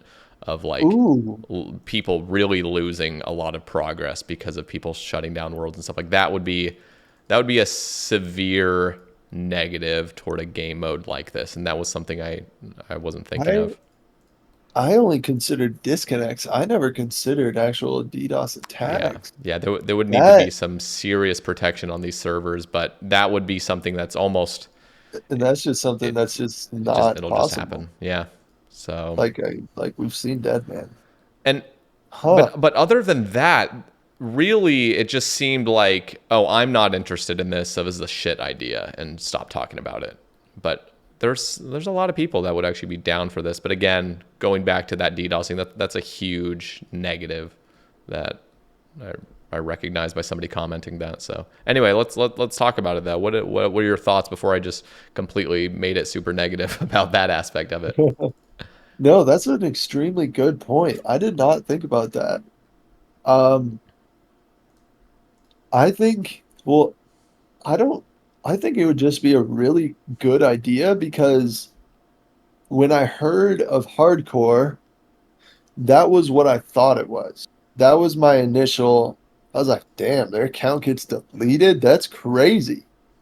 Um, but that's not what it is. They just, your helmet isn't red, right? And Mm-hmm. that has a lot of meaning for a lot of people. And I think it's crazy when hardcores do get to the mutts status, or even if you have a BOFA and um and you're doing content at least like that, I'll give props to you as a hardcore. But I I just I feel like it's got to be a little more hardcore, man. And with it being a main, it it opens up a little bit more accessibility to people, not having to do 1,000 hour grind. It's only a 300 hour grind, for example, for getting to end game. For I don't know if those numbers are accurate, but just shooting random numbers Mm-hmm. off the top of my head. I know that Iron Man is a much longer grind, and I know that I have a hardcore that I abandoned because I don't feel like doing Iron Man shit. The only reason that I feel like I can do a group Iron Man is because I have two people who said, "Can you be the PVM guy and we be the skiller guys?" And I'll be the Slayer guy. And I said, "Yeah, absolutely. That sounds fun. Trying to get drops and progressing as a team like that. And then I can teach you guys this content on our mains, and then we can try and achieve these things together as a prestige group Ironman." Like I was just talking to, so I guess there's two other members in my group Ironman. One of them, his name is Nate, and he is um, much more paralyzed than me. He has similar use on his right arm, but his left arm is a lot more handicapped than mine, and there's a lot less control. And he plays with his mouth, with a controller using his mouth, Whoa. and he's gotten like a 60 mil PK or something, like Holy doing shit. Callisto. Dude's a beast, honestly. He's a legend. I just want to see Um, like the point of view from the guy that got PK'd, and just like if he actually knew what what transpired in that real would life. be that would be Devastating. so great. I would pay $50 for that POV. Um, it's, I'd probably get banned for IWT somehow, but that would be hilarious to see. Um, because it was on B Heat. I don't know how long ago it was. Mm. I think it was before the base crew took over. But yeah, he's insane too. He has a UIM that has Barrows gloves, and he's working towards actually doing Barrows and Perilous Moons now. I just taught him Perilous Moons the other day on his main. Um, yeah, he's very impressive. He uses something called the quad stick, where you have to blow and like inhale to click and right click, and you move the mouth. the mouse with your mouth, and it's crazy. Jeez. And then our other friend, he plays with an entirely different mouse than me. I don't know how to describe it, but you roll a bar up and down, and you can move it side to side, and that's how he moves his mouse is by like rolling a bar Oh my back and god. forth. They're incredible humans, dude. They're both very impressive. I sound cocky saying this, but equally as impressive as me. And they are just good lads, and it's us. And right now we just started the group Ironman a couple months ago for them. Right now, one is at Wintertot doing the 99. Well, he's AFK at work, and then Mister Mouth for a Mouse is what I call him. Um, he is now further than me. I took a little break for leagues and additional context. I made my group Ironman in 2021. I got Barrow's gloves. I got 61 crafting. I got my Dragon Defender, a couple Barrows pieces, graceful. Did all the annoying stuff, and then it fell apart like 2 or 3 months later. And I found the password 5, 6 months ago. Was going to turn it into an alt because it already had Barrow's gloves. But my friend Nate, he was kind of bugging me, to be honest with you. He was like, "Hey, when are we going to make a group Ironman?" I don't know if that's my thing. Hey, let's make a group Ironman. It'd be really cool, like an all quadriplegic one. Dude, maybe I'll think about it. And then eventually he broke me, man. I said, "Hey, how would you feel if I abandoned all my items on my group Ironman? It's like I think like 900 total, or maybe 1100 total. I have Barrow's gloves on it. I don't want to do early game iron, but if you're okay with that, I'm down to do a group Ironman." And he's like, "Fuck yeah, I'll do skilling, I'll do whatever you need." And I'm like, "Yeah, I'm still gonna be playing my main because like I'm still doing the Grandmaster grind." He's like, "Yeah, AFK it, do whatever you want, like no expectations. I just think it'd be really fun to do an all quadriplegic group Ironman." And I said, "All right, as long as we're doing no expectations, um, I'm down." And since then, it's been, I think I've spent probably 75% of the time on the group, the rest of it playing leagues and AFKing Karam ones on the main. Now, But did I just see recently on Reddit you getting a giant squirrel pet on that account with the funniest ratio of all time? yeah, I need that to was pull pretty that up. recent. I need to pull that up. That was hilarious. You you should definitely show that. Is it on Um, your Twitter? Actually, I guess it's I on could go to my your Twitter, yeah. replies. Yeah, But there it is. Yeah, and before we get into it, I don't even blame the guy. I Like know. I the know. That's the funny thing. Like it's genuinely like not even a dumb question. Like there are so many snowflake accounts that's like, "Oh, we can't do this. We can't do this. We can't turn our run on. We can't like there's so many different variations of accounts that are interesting and cool and sometimes a little crazy." Um, but yeah, that Let me just do it for the Spotify listeners because right, read it out. the post is you at Canifus course and just showing the collection log of you getting the giant squirrel um, at 138k XP, and you just say agility pet on the GIM team where nobody can walk, LMFAO, and then a guy drops it in the comments. I don't understand. So if you run out of run energy, you just have to stop. Like he's imagining what you just said about where nobody can walk being a snowflake restriction, and you just said we are all in wheelchairs IRL, and it just got ratioed like 12x the amount of likes. Yeah, I feel bad for the guy because I hope he knows. Hopefully, he's listening and knows that there's no hard feelings. And like, I hope like he doesn't think that there's any attitude to that reply or anything. Because I just I genuinely was just answering, and I didn't really think about how funny it was at Yeah. the time. And then I went back and read it and reread it, and I thought it was hilarious. And then one of my one of my other RuneScape buddies, Mooney, he reached out and he goes, "Cam, you're Reddit famous on Snapchat." He sends me the link. I'm like, "What the hell? I didn't even know about this."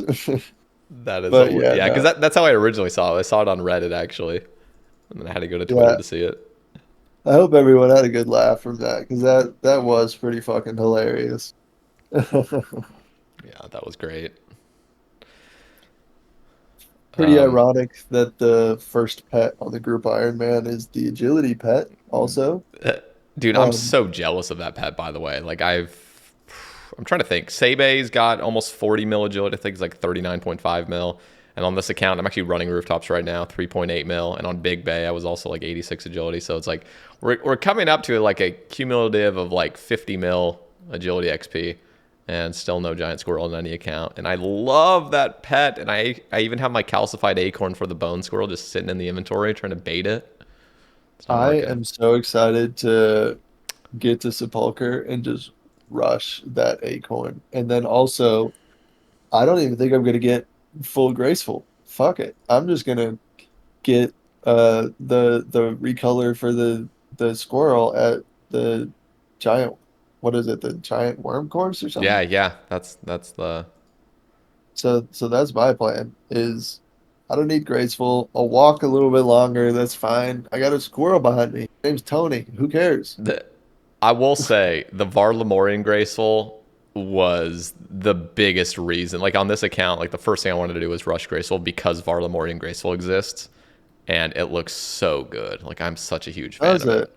That's what people have said, but I also don't read blog posts that often, so I haven't Let me seen let it. me let me show you. Let me show you a little picture of this.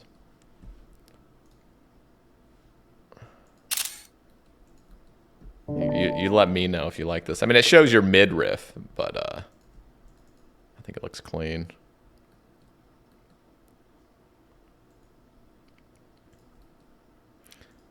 Okay. It's got that like sort of tan look. It almost looks like you're Aladdin from like the Aladdin cartoon, like that Disney It Aladdin cartoon, like that kind of it like kind of does. it looks good. It Looks fits like the kind of safari desert type of yeah. vibe Yeah. The that the color worm course schemes offers. the color scheme's great with it too. Like it matches a lot of cool things. So Yeah, okay. I may reconsider. I may want to get that recolor. I mean, I if you're do gonna be like it. running rooftops anyway, as soon as you get the marks, I mean, I guess you could spend them on amylase instead, but by the Well, time you get to the colossal worm course, I mean, you could just keep running a little bit more, get the graceful, and then the outfit only takes like 2.5 hours, or like the Varlamorian Flair only takes like 2.5 hours to get. So oh, okay. Well, um, no my pressure, of plan. course.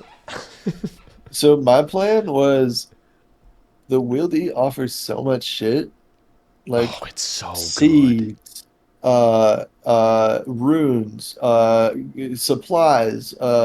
So we've been doing some Callisto masses. Nate has been doing some agility. He has 72 agility already. That's his highest skill. And he's plugging the group with blighted restores, blighted food and shit. And then um thank God we're not hardcore. We just go to a PvP world and just bring minimal shit and Yep, just that's our prey pots. it And is and really OP doing that. it it's really nice for instant stuff.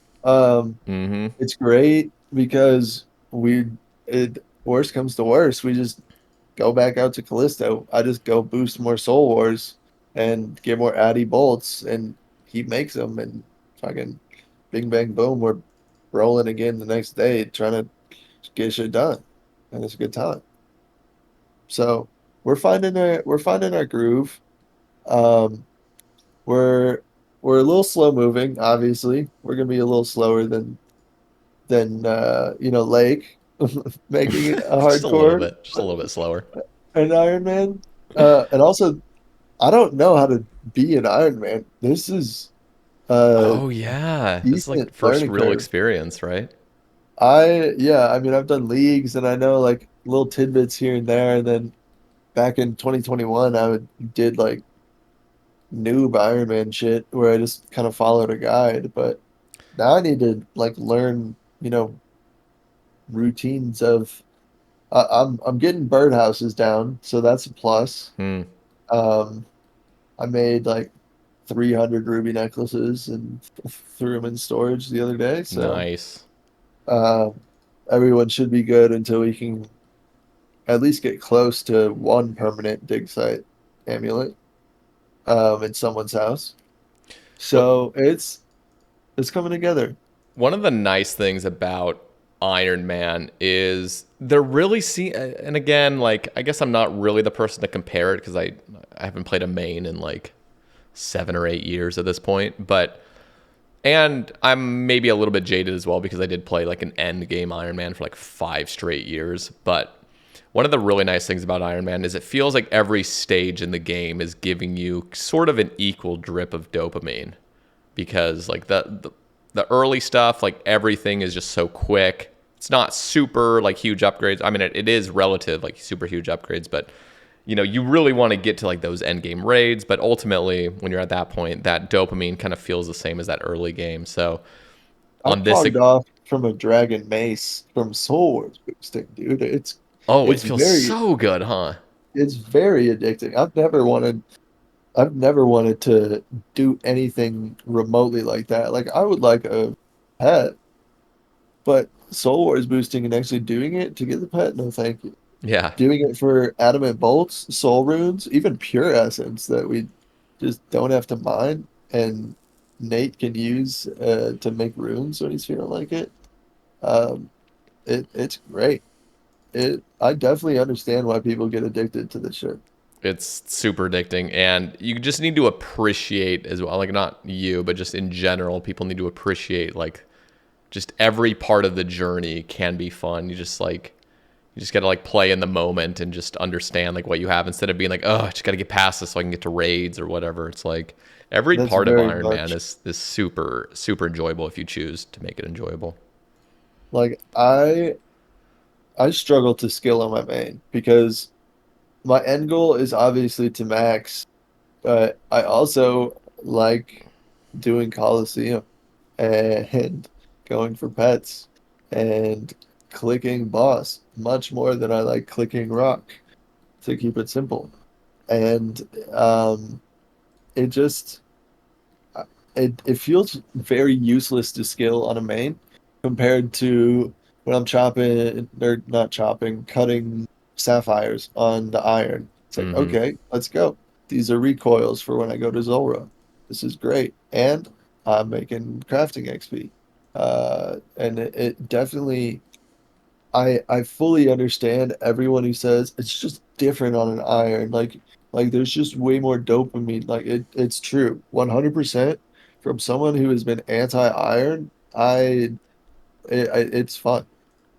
Like I'm not gonna deny that. I definitely encourage people to try it out if you're getting bored with the main account. I mean, look at No Monkey. He was super super anti Iron Man. He would just actively shit on it, and now he's just been constantly making hardcores and stuff. He's addicted. He's in the trap Yeah, now. he's my go-to to I'm sure there are probably not not better resources, but more experienced iron resources for sure on what to do for like early game iron. But I'm just messaging him. I'm like, I need money. What do I do? And he sends me back like a paragraph and a half. He's like, Kedron gave me this idea. This is this and this, and then by this point you should have this much. And it's like, okay, all right, cool. I'll get that done, and then I'll figure it out from there.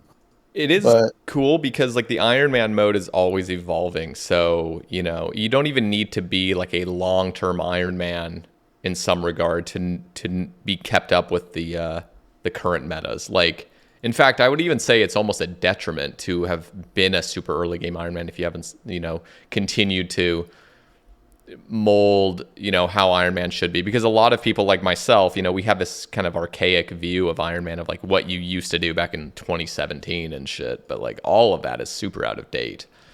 And so Hmm. the people that are more new to Iron Man actually do have a lot of valuable insights.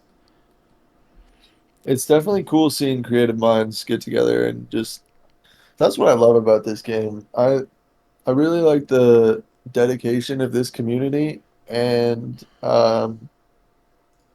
everyone is just very committed. And sometimes that's a good thing and sometimes it's a bad thing because if people are committed to one opinion and they disagree with something, they will make it heard. But if there's like a community problem, like we're trying to figure out, like crack the clue, like just I did not partake in that at all. But watching it, tuning into Malgo's streams every now and then, just watching people have 10 times the size of a brain that I do, it's just fun, man. It is. I love it. It's just fun watching people's passions like at work. And it could be It something you're really just is. absolutely not interested in, but all of a sudden it becomes super interesting. It's like, I guess it's not the perfect example, but I think of chess. Actually, I did get into chess a couple years ago, but even to this day, I don't even play chess anymore. Mainly because I would play chess like every time I sat on the toilet, and I would just end up either getting mildly happy because I won the 5 minute match, or I'd get fucking irritated because I lost, and I would just be like, I'd get off the toilet and be pissed off, and I'm like, what is this? Is not a healthy thing to keep doing. So I do not need to be having angry shits all the time. Yeah, that definitely not good for the mental to just constantly be in like actual competition. To be in fun competition, I think is very healthy. yeah. Okay. I feel like because of these last points, it sounds like you've been listening to some of my rambles lately. Correct me if I'm wrong, but you bring up collection log, group combat achievements. I guess that's not something I was really talking about, but you also mentioned maintaining benefits from CAs as well. So let's jump into that kind of broader sort of those broad So topics. yeah, I my YouTube is filled with um like video game uh drama, like cheater does this, gets exposed, uh true crime this, and then 60% RuneScape, pretty much. Yeah. Um so half the time I'll wake up from a nap and it's like an old Sae Bae cast or it's like an old Mudkip video or something like that. So yeah, I've just had those two the hardcore main and the collection log one pop up on my auto playlist Hmm. and I just thought that the idea that you talked about, which was every 100 collection log slots filled, you get like a little dash on your book, Hmm. an extra Roman numeral, an extra whatever, an extra V on your cape or hanging from your staff Hmm. or whatever they're doing. I'm not too in in the know of like what their actual plans are with that, Yeah. It's all but I kind just of up in the air, but yeah. but I just thought it was a really interesting idea because collection logging is such a big thing now. It's like I don't want to say Iron Man has incredibly decreased in popularity, but you don't need to be an Iron Man to quote unquote be an Iron Man in this day and age. Like if you want to earn everything for yourself in that sense of Iron Man, there's a lot of people doing that, I feel like. Um, especially with now extreme collection loggers um like top 10, um that is definitely not Iron Man. I don't want people to misconstrue that. But I feel like a lot of people are grinding for more drops, grinding for more things on their own because they want that Iron Man dopamine. And I think that just giving like a visual representation to it is like a good and fun way to just include more of the like there's blood torva, there's all this other shit that says, "Hey, look at me, I'm cool." But there should be that for most aspects of the game, I think. So I Yeah. thought that was just a really interesting idea that I thought was, a good one What's because important is not going down the road of adding rewards to things. I think it always kind of sounds all right, but the longer stuff goes on, like I don't know, it just feels like when you're adding real perks, it starts adding a lot more stress to certain activities. Not even just the stress part, but like there's this element of like feeling like you need to do something now, yeah, and feeling that more like a chore than an achievement, rather. exactly. So I like Blood Torva's incredible because you're not actually getting any actual benefit. It's purely a flex. And it's perfect. You didn't need to have Torva give 4 more strength from getting Blood Torva because ultimately what would happen in that situation is they would either just make Blood Torva easier to get because you'd have so many people complaining about it, Or or services would go up and yep, things like services. that. I mean, there already are services for it just with the flex of it, but it's I just would like to yeah, know the number of services. Like, it's probably I know insane. no one is openly flexing. Like no black market service provider for RuneScape is gonna be like, yeah, we've openly served this many people. Maybe in their Discord once they get a special invite, but I don't think they're like on any social medias promoting that. But it would be cool to see that data. Yeah, there's probably a ton. Knowing how much some of these cape sellers have made over the years, especially in the early years of Infernal Cape buying, like that was just Infernal Cape. I mean, it's insane. Like people are making like full on livings, like salaries, like just doing people's Infernal Capes. I can imagine that. I've thought about just like, I don't know, the idea of just like black market things that go on behind the scenes, it intrigues me so much. Like I want to know as much as possible about it, but I'm also very hesitant because I don't want to be associated with services because I already have 20% of Reddit telling me, "Oh, he bought the cape. Someone was on Parsec and they just planned it. He did this, blah blah." Yeah, I don't care if it was on stream. He has hands. I don't care. He has hands. They It's all a work. He's conspiracy. He's pretending. not. Yeah, he's not Like, quadriplegic. it's just it's No, that's I Reddit. I want it's not even just Reddit. I've received a fair amount of it on Twitter too, which is interesting to me.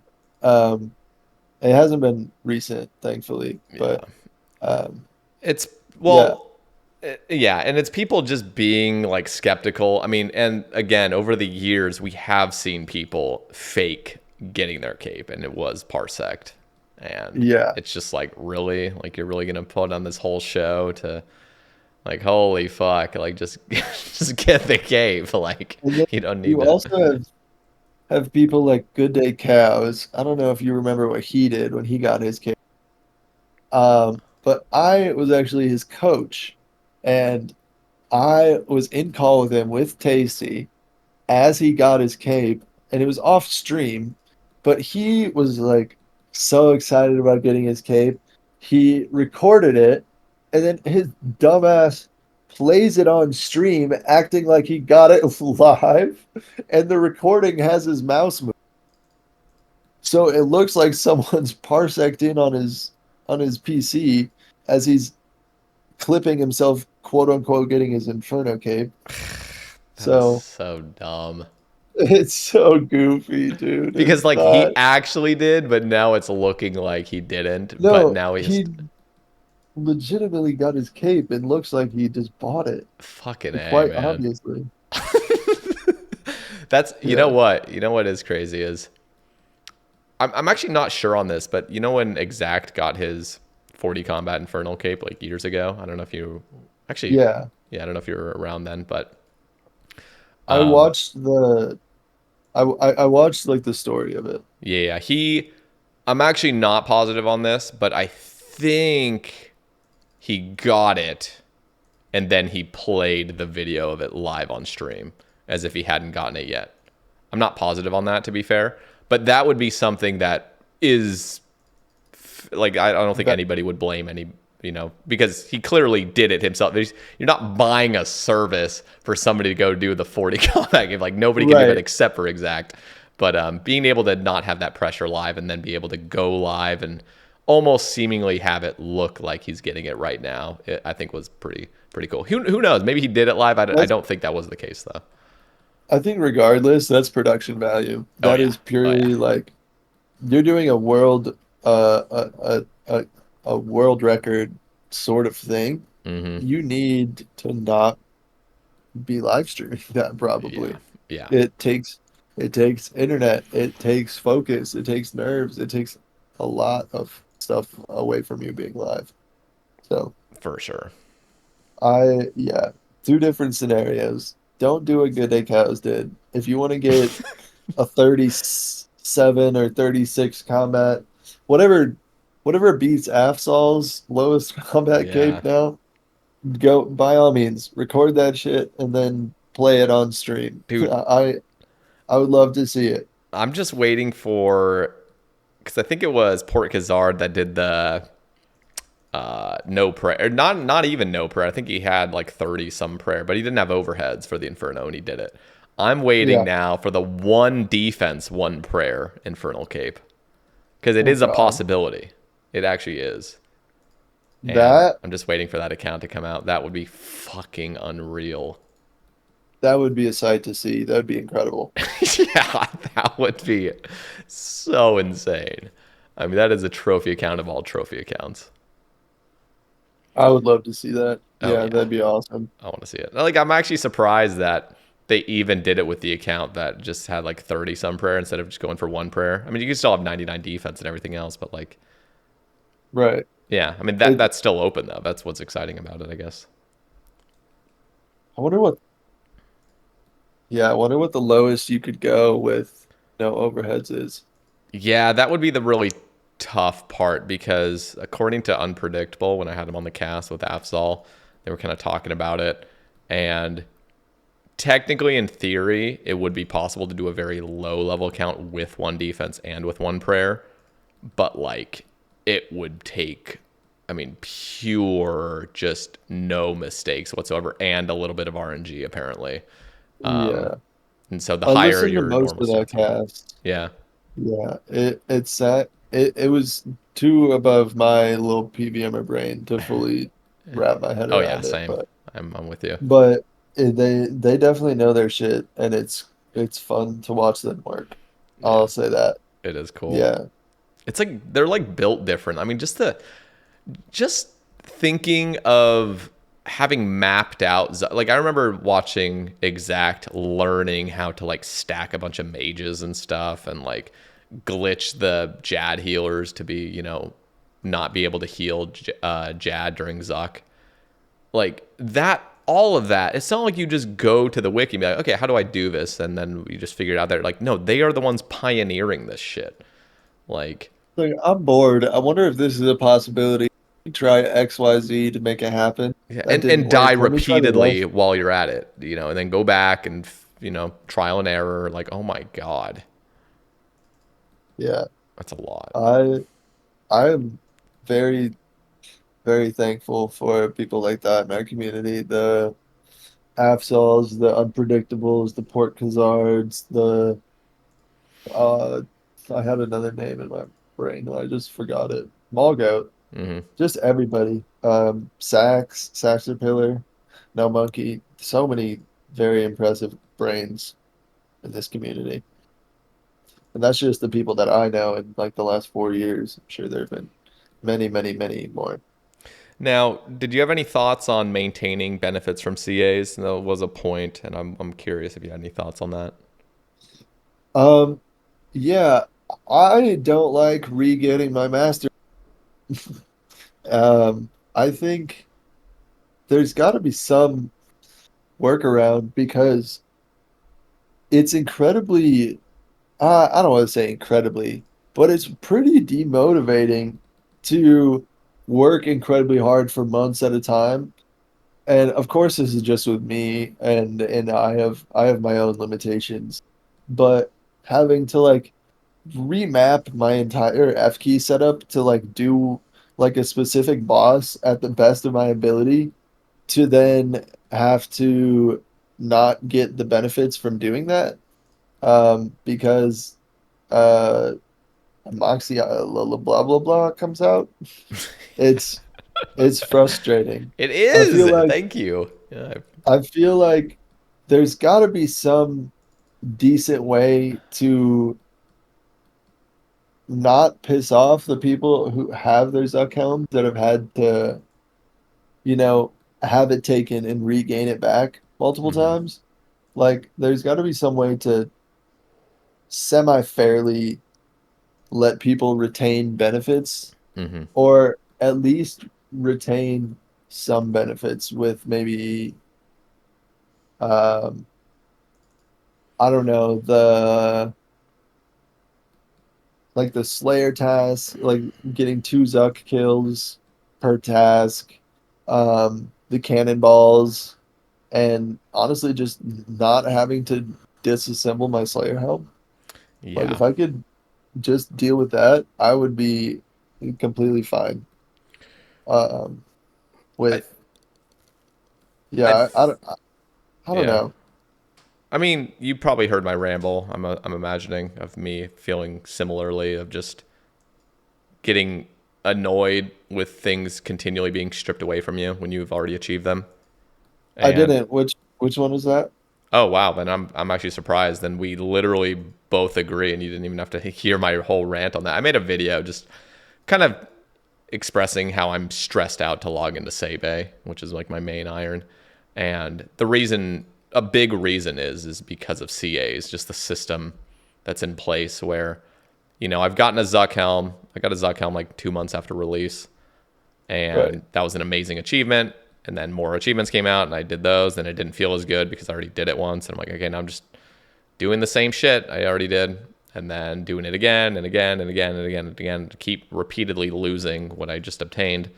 And then, a raids comes out and there's like 51 fucking tasks that come out. I'm like, okay, well, time to deal with this bullshit for the next few months or rush it and Yeah. just be resentful of the whole system. You just And hate the game for a couple weeks yeah, it's or just, however long it takes it's, you to it's do it. annoying, and there's not a clean way to not have this system like there, and that's kind of the frustrating thing. And so I just opened up the discussion of like, what can we do? There's several people that are like, the system's fine, grow a fucking pair, like if you want your Zuckham, you got to keep doing it. And that's a fine viewpoint, that's fair, but there's a lot of people that don't like their rewards being continually stripped away from them over and over and over and over until the end of time. and Yeah. and so one of the things, one of the cool, and so what I was suggesting is like, and again, this is not clean by any means, but it's just like as soon as you've achieved a tier, you keep it forever. Like it's just what it is. And so if you've ever achieved elite, if you've achieved your Jad helm, if more tasks come out, it doesn't matter. You already did it once. And so you keep those rewards until the end of time, including the Slayer helmet. And, the one bad thing with that system is if you go all the way up to Grandmaster with it and you've achieved your Zuck helm and you've achieved, your perks and whatnot, when a new boss comes out, okay, you still keep your Zuck helm because you did it once. But what happens when a new raid comes out and you've never even touched the raid, but you're still wearing a Zuck helm? How is that fair?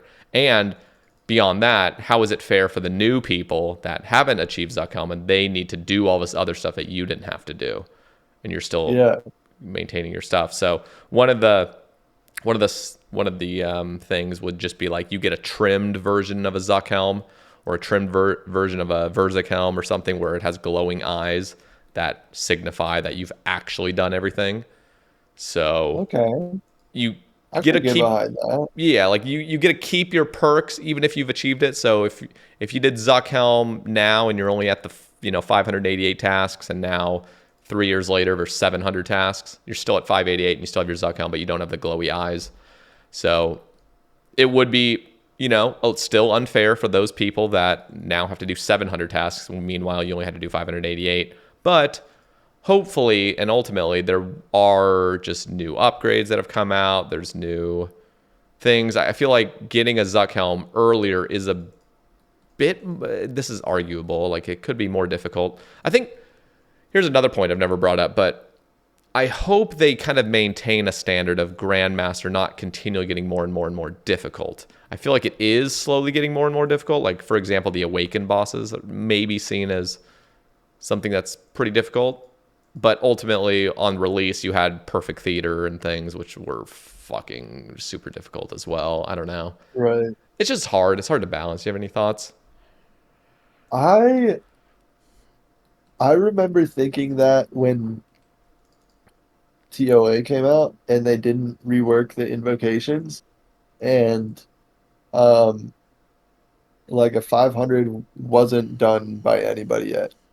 Like I think new I was standing outside TOA trying to think about, man, I guess I'll just never get my Fang kit. That kind of sucks. I actually um I messaged a friend of mine that um uh may or may not know people who can get you an Inferno cape if you would like one. And then I jokingly asked how much you think a Fang kit's gonna be. And they said, "Oh, I don't know, bills.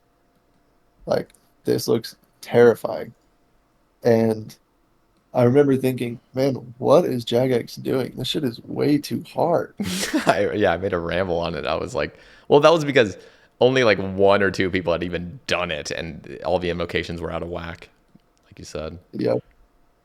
Yeah, but I remember sitting outside of TOA thinking that, and then Noob Type runs out, and Noob Type and Sido are there, and talking about like he just completed a 460 deathless solo, and I'm like, what the fuck? No, he didn't. You're lying to me. And I see the see the invocations that he selected. I was like, no shit. I guess he did. That is insane. And yeah, it was at that moment that I was like, I think things are getting too hard. But then they reworked it. I never thought that Blorva was too hard though. I just thought that, man, this is like the new shit. This is like definitely Inferno level flex. Um, only the top whatever percent of the game is gonna get this. Mm-hmm. But I think at that point I had kind of progressed a lot more as a RuneScape player, and I think I was a bit more confident in my abilities when I made that judgment about Blood Torva. But it is very daunting. It I would say that's by far the hardest achievement in the game is Blood Torva. Mm-hmm. Let me Um, let me yeah, ask you, just on the topic of CAs, do you think that right now and with the foreseeable future we have too many tasks? I mean, there's quite a few high level people that think there's so many tasks that are completely just I unnecessary. It, think it kind of makes sense in a way, for early players to kind of get their feet wet.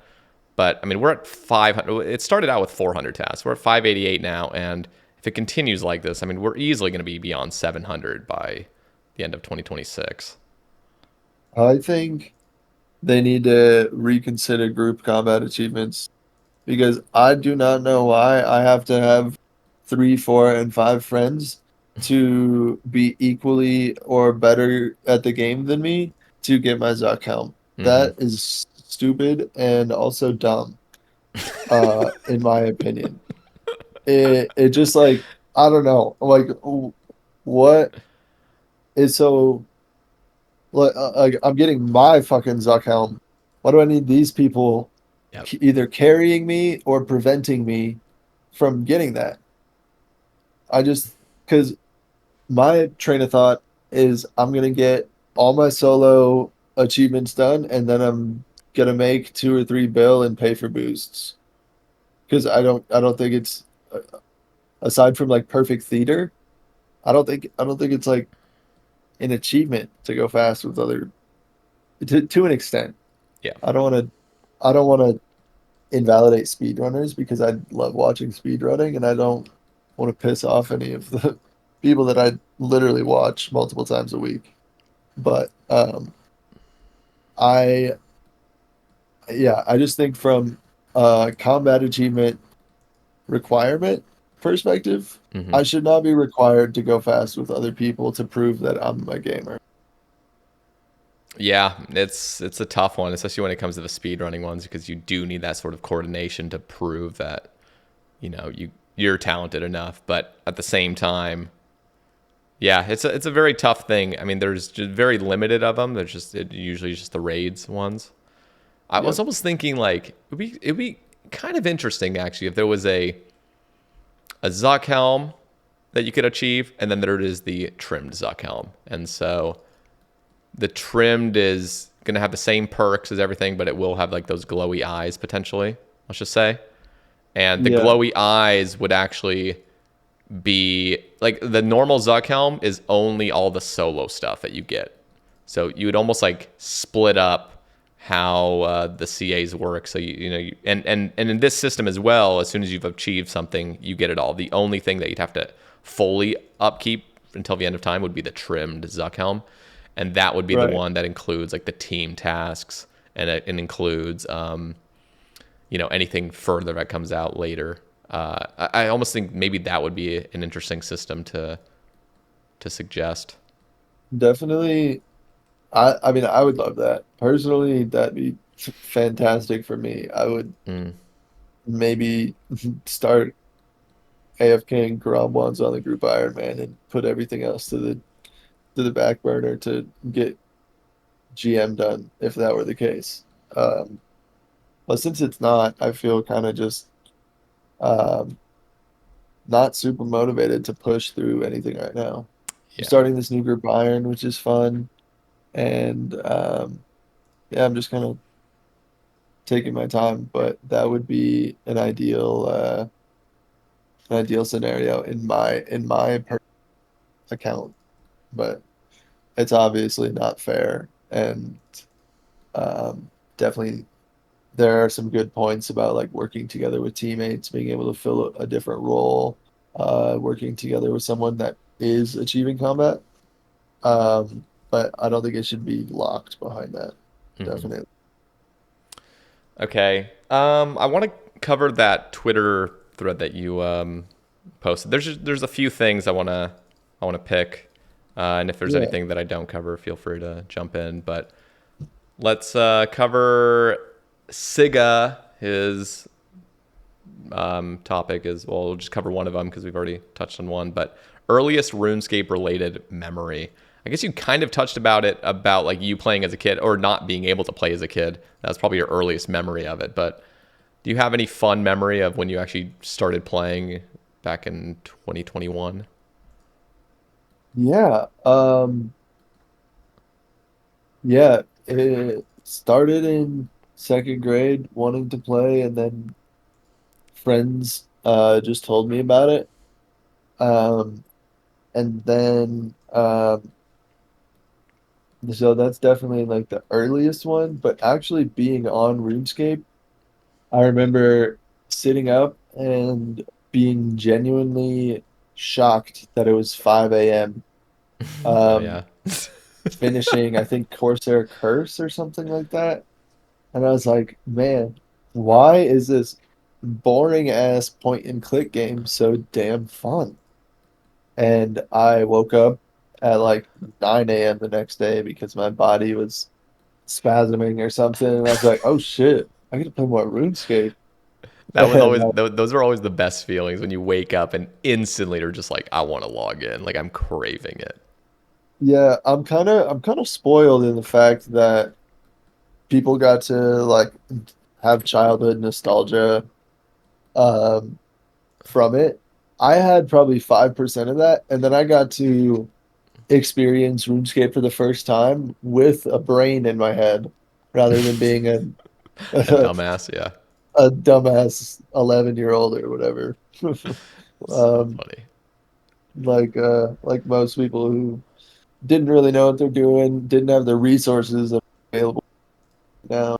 Uh, whatever whatever makes the game so accessible now. But yeah, I feel pretty spoiled in that manner. Okay, here's what we've covered most of these, so I'm going to cover Jesse's last question, which is favorite pet in OSRS. Hey, ooh. Um, I went through these questions and just looked at them, liked them, so I could like see them and sort of know what to expect. But I didn't think of any actual answers because I wanted to actually think of like just off the top of my head what I like the most. Um, I would say my favorite pet that I have right now is Butch, the Vardorvis pet. Ooh, nice. And then my favorite pet that I don't have would bounce between Bloodhound and Vedion Jr. and Nick, probably Wait, and sorry, the last one I think you cut off. You said Vedion Nibbler. Jr. Oh, Nibbler, nice. Yeah. Yeah, yeah. Um, yeah, no, those are great ones. I think because I already have Bloodhound, it's just like I got it so early. It just never really. I mean, it was cool, but I'm all about. I think that my top three pets are Baron, Kraken, unironically, and now Hubert because it looks Those are fucking HD. It looks so cool. Hubert looks crazy. Yeah, it looks When psychedelic, dude. I love it. w- when did you get Bloodhound? How early on? Oh, I got that 20 Oh probably God. 2021. Actually, maybe Oh, 2020. I I think thought you were about to 2020. say 20 KC, No, no, no. Oh, sorry. like No, 23 KC or it must have something. been 2020, and I think I got it 182. And then I even got a second one at like 600. Oh wow. Yeah, and I also That's cool. yeah, an Iron Man like Bloodhound's one of the rarest things. You know, if you go dry on it, you're just kind of fucked, seemingly. But yeah, I got two Bloodhounds, and the craziest thing is like I have three Corp pets. It's like a 1 in 5,000 at Corp, and that's I'm not even drop rate for one yet. I'm like 4,500 KC or something. I have three of those, and That's crazy. then I have like four Nightmare pets, which is I got four Nightmare pets in a matter of 2 weeks before Fasani's was even a thing. Right. And It was you fucking got your weird. mace the day of, or what were Fasani's, you, yeah, the day of release, right? yeah, yeah. Well, I'm trying to Or- think of yeah. I think it was. I think it was like almost midnight technically that same day. But yeah, it was the first stream I did day one. It was like 18-hour stream, and I pulled it hour 17 and a half. It was insane. That is crazy. That, oh It man, was a dream, dude. I do not want to feel the emotions leading up to that, but Dude, probably the drop was a good feeling. I could not believe it. I mean, it had been unironically 1,200 hours of sweating that place out for 9 straight months, and then as soon as Fasani's was announced, I took a 2 month break from it, and then day one Fasani's, I was rank one KC because I was the only one grinding it super super fucking hard, and I also got the tablet, sleepy tablet at 6 KC, which was Oh man, so fucking clutch. And that was back I when you weren't bet. guaranteed it later. I remember Casey went like 380 or something for it. So Yeah, it was good. I'm pretty lucky at Nightmare as well. I got Nightmare Pet 82 KC, I think, 84 KC Hmm. at Fasani's, and then I got the egg at 14 KC. Damn. Um, and yeah, I got the tablet like 140 something kc.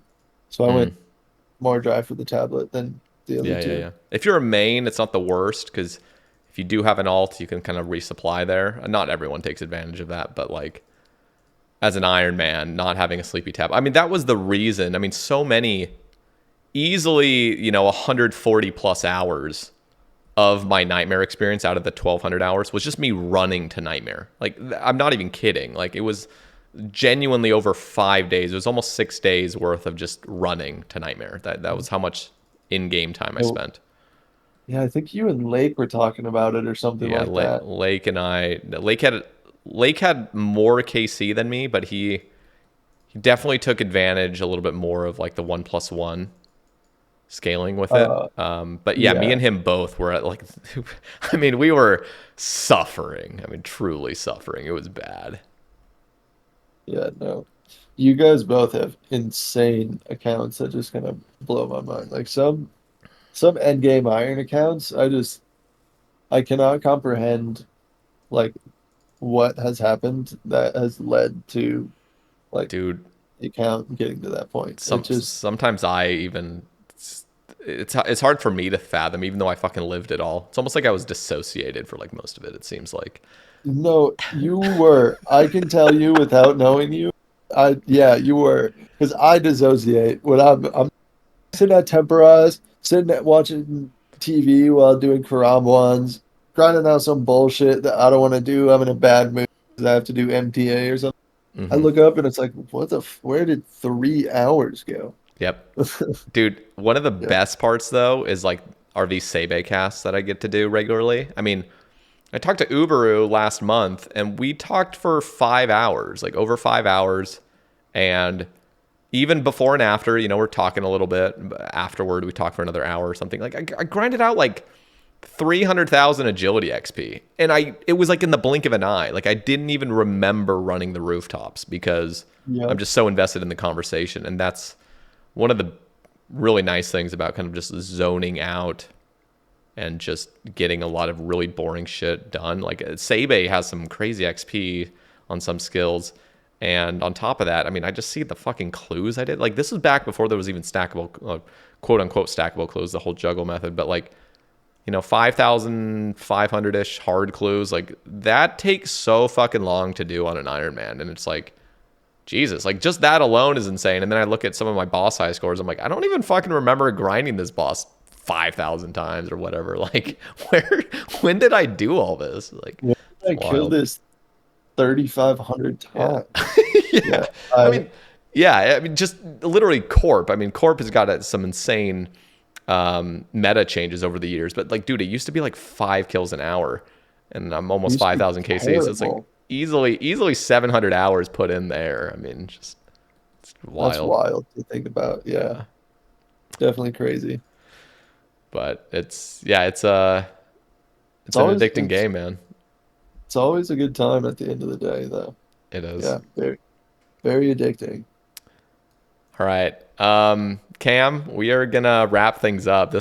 We've been talking for quite a while. These always fly by. I mean, it's on my end. We're almost pressing 3 hours, but this Yeah, no, was yeah. I've had a great time chatting. Yeah, I didn't even realize all the time went by. I'm an hour and a half late on my meds, dude. But no, this was actually wonderful. And down in the description, I'm gonna have your links posted. Do you, so your Twitch, Twitter, and you have a Yeah. YouTube, correct? I don't think I'm subscribed to your YouTube. Yeah, I don't post very often on it, but I'm trying to get better at like filming like hard achievements. Like I uploaded all of my Blorva kills up there. Hmm. I'm gonna try and film I have my gauntlet speed run up on there, and I want to actually record and show myself doing more stuff. Oh, sorry, that's the meds alarm. Um, but yeah, I want to actually show the process of it so people can, see the struggle because it's not like I just jump in and it happens. It's literally 400 or 500 attempts for some shit that it Mm-hmm. happens. So I want people to see that side of it, so they can not feel so bad dying in game. Well, hell yeah. I'll drop the links all down there. Guys, go follow Cam, actual legend. This was a phenomenal conversation. Super easy talking to you as well. This was just great. So, um, Yeah, who I had knows? a Maybe great time. maybe in the Thank you for future. having me on. Yeah, no, my pleasure. Maybe in the future, once some new stuff comes out, maybe some sailing, maybe some whatever that enrage boss is coming out. We can talk if you've achieved some more of the impossible, seemingly, and we can talk once again. Maybe have you on for a part two. So, but thank you, Cam, for your time today, and everybody. If you guys would like to support the cast and get access to exclusive episodes, you can do that through YouTube membership or Patreon. And we have a lot of casts upcoming. So this month is going to be pretty loaded. Expect a bunch of casts with people you've probably never heard of. And hopefully we'll get to know a little bit better. So thank you all, and we'll catch you in the next one. Peace.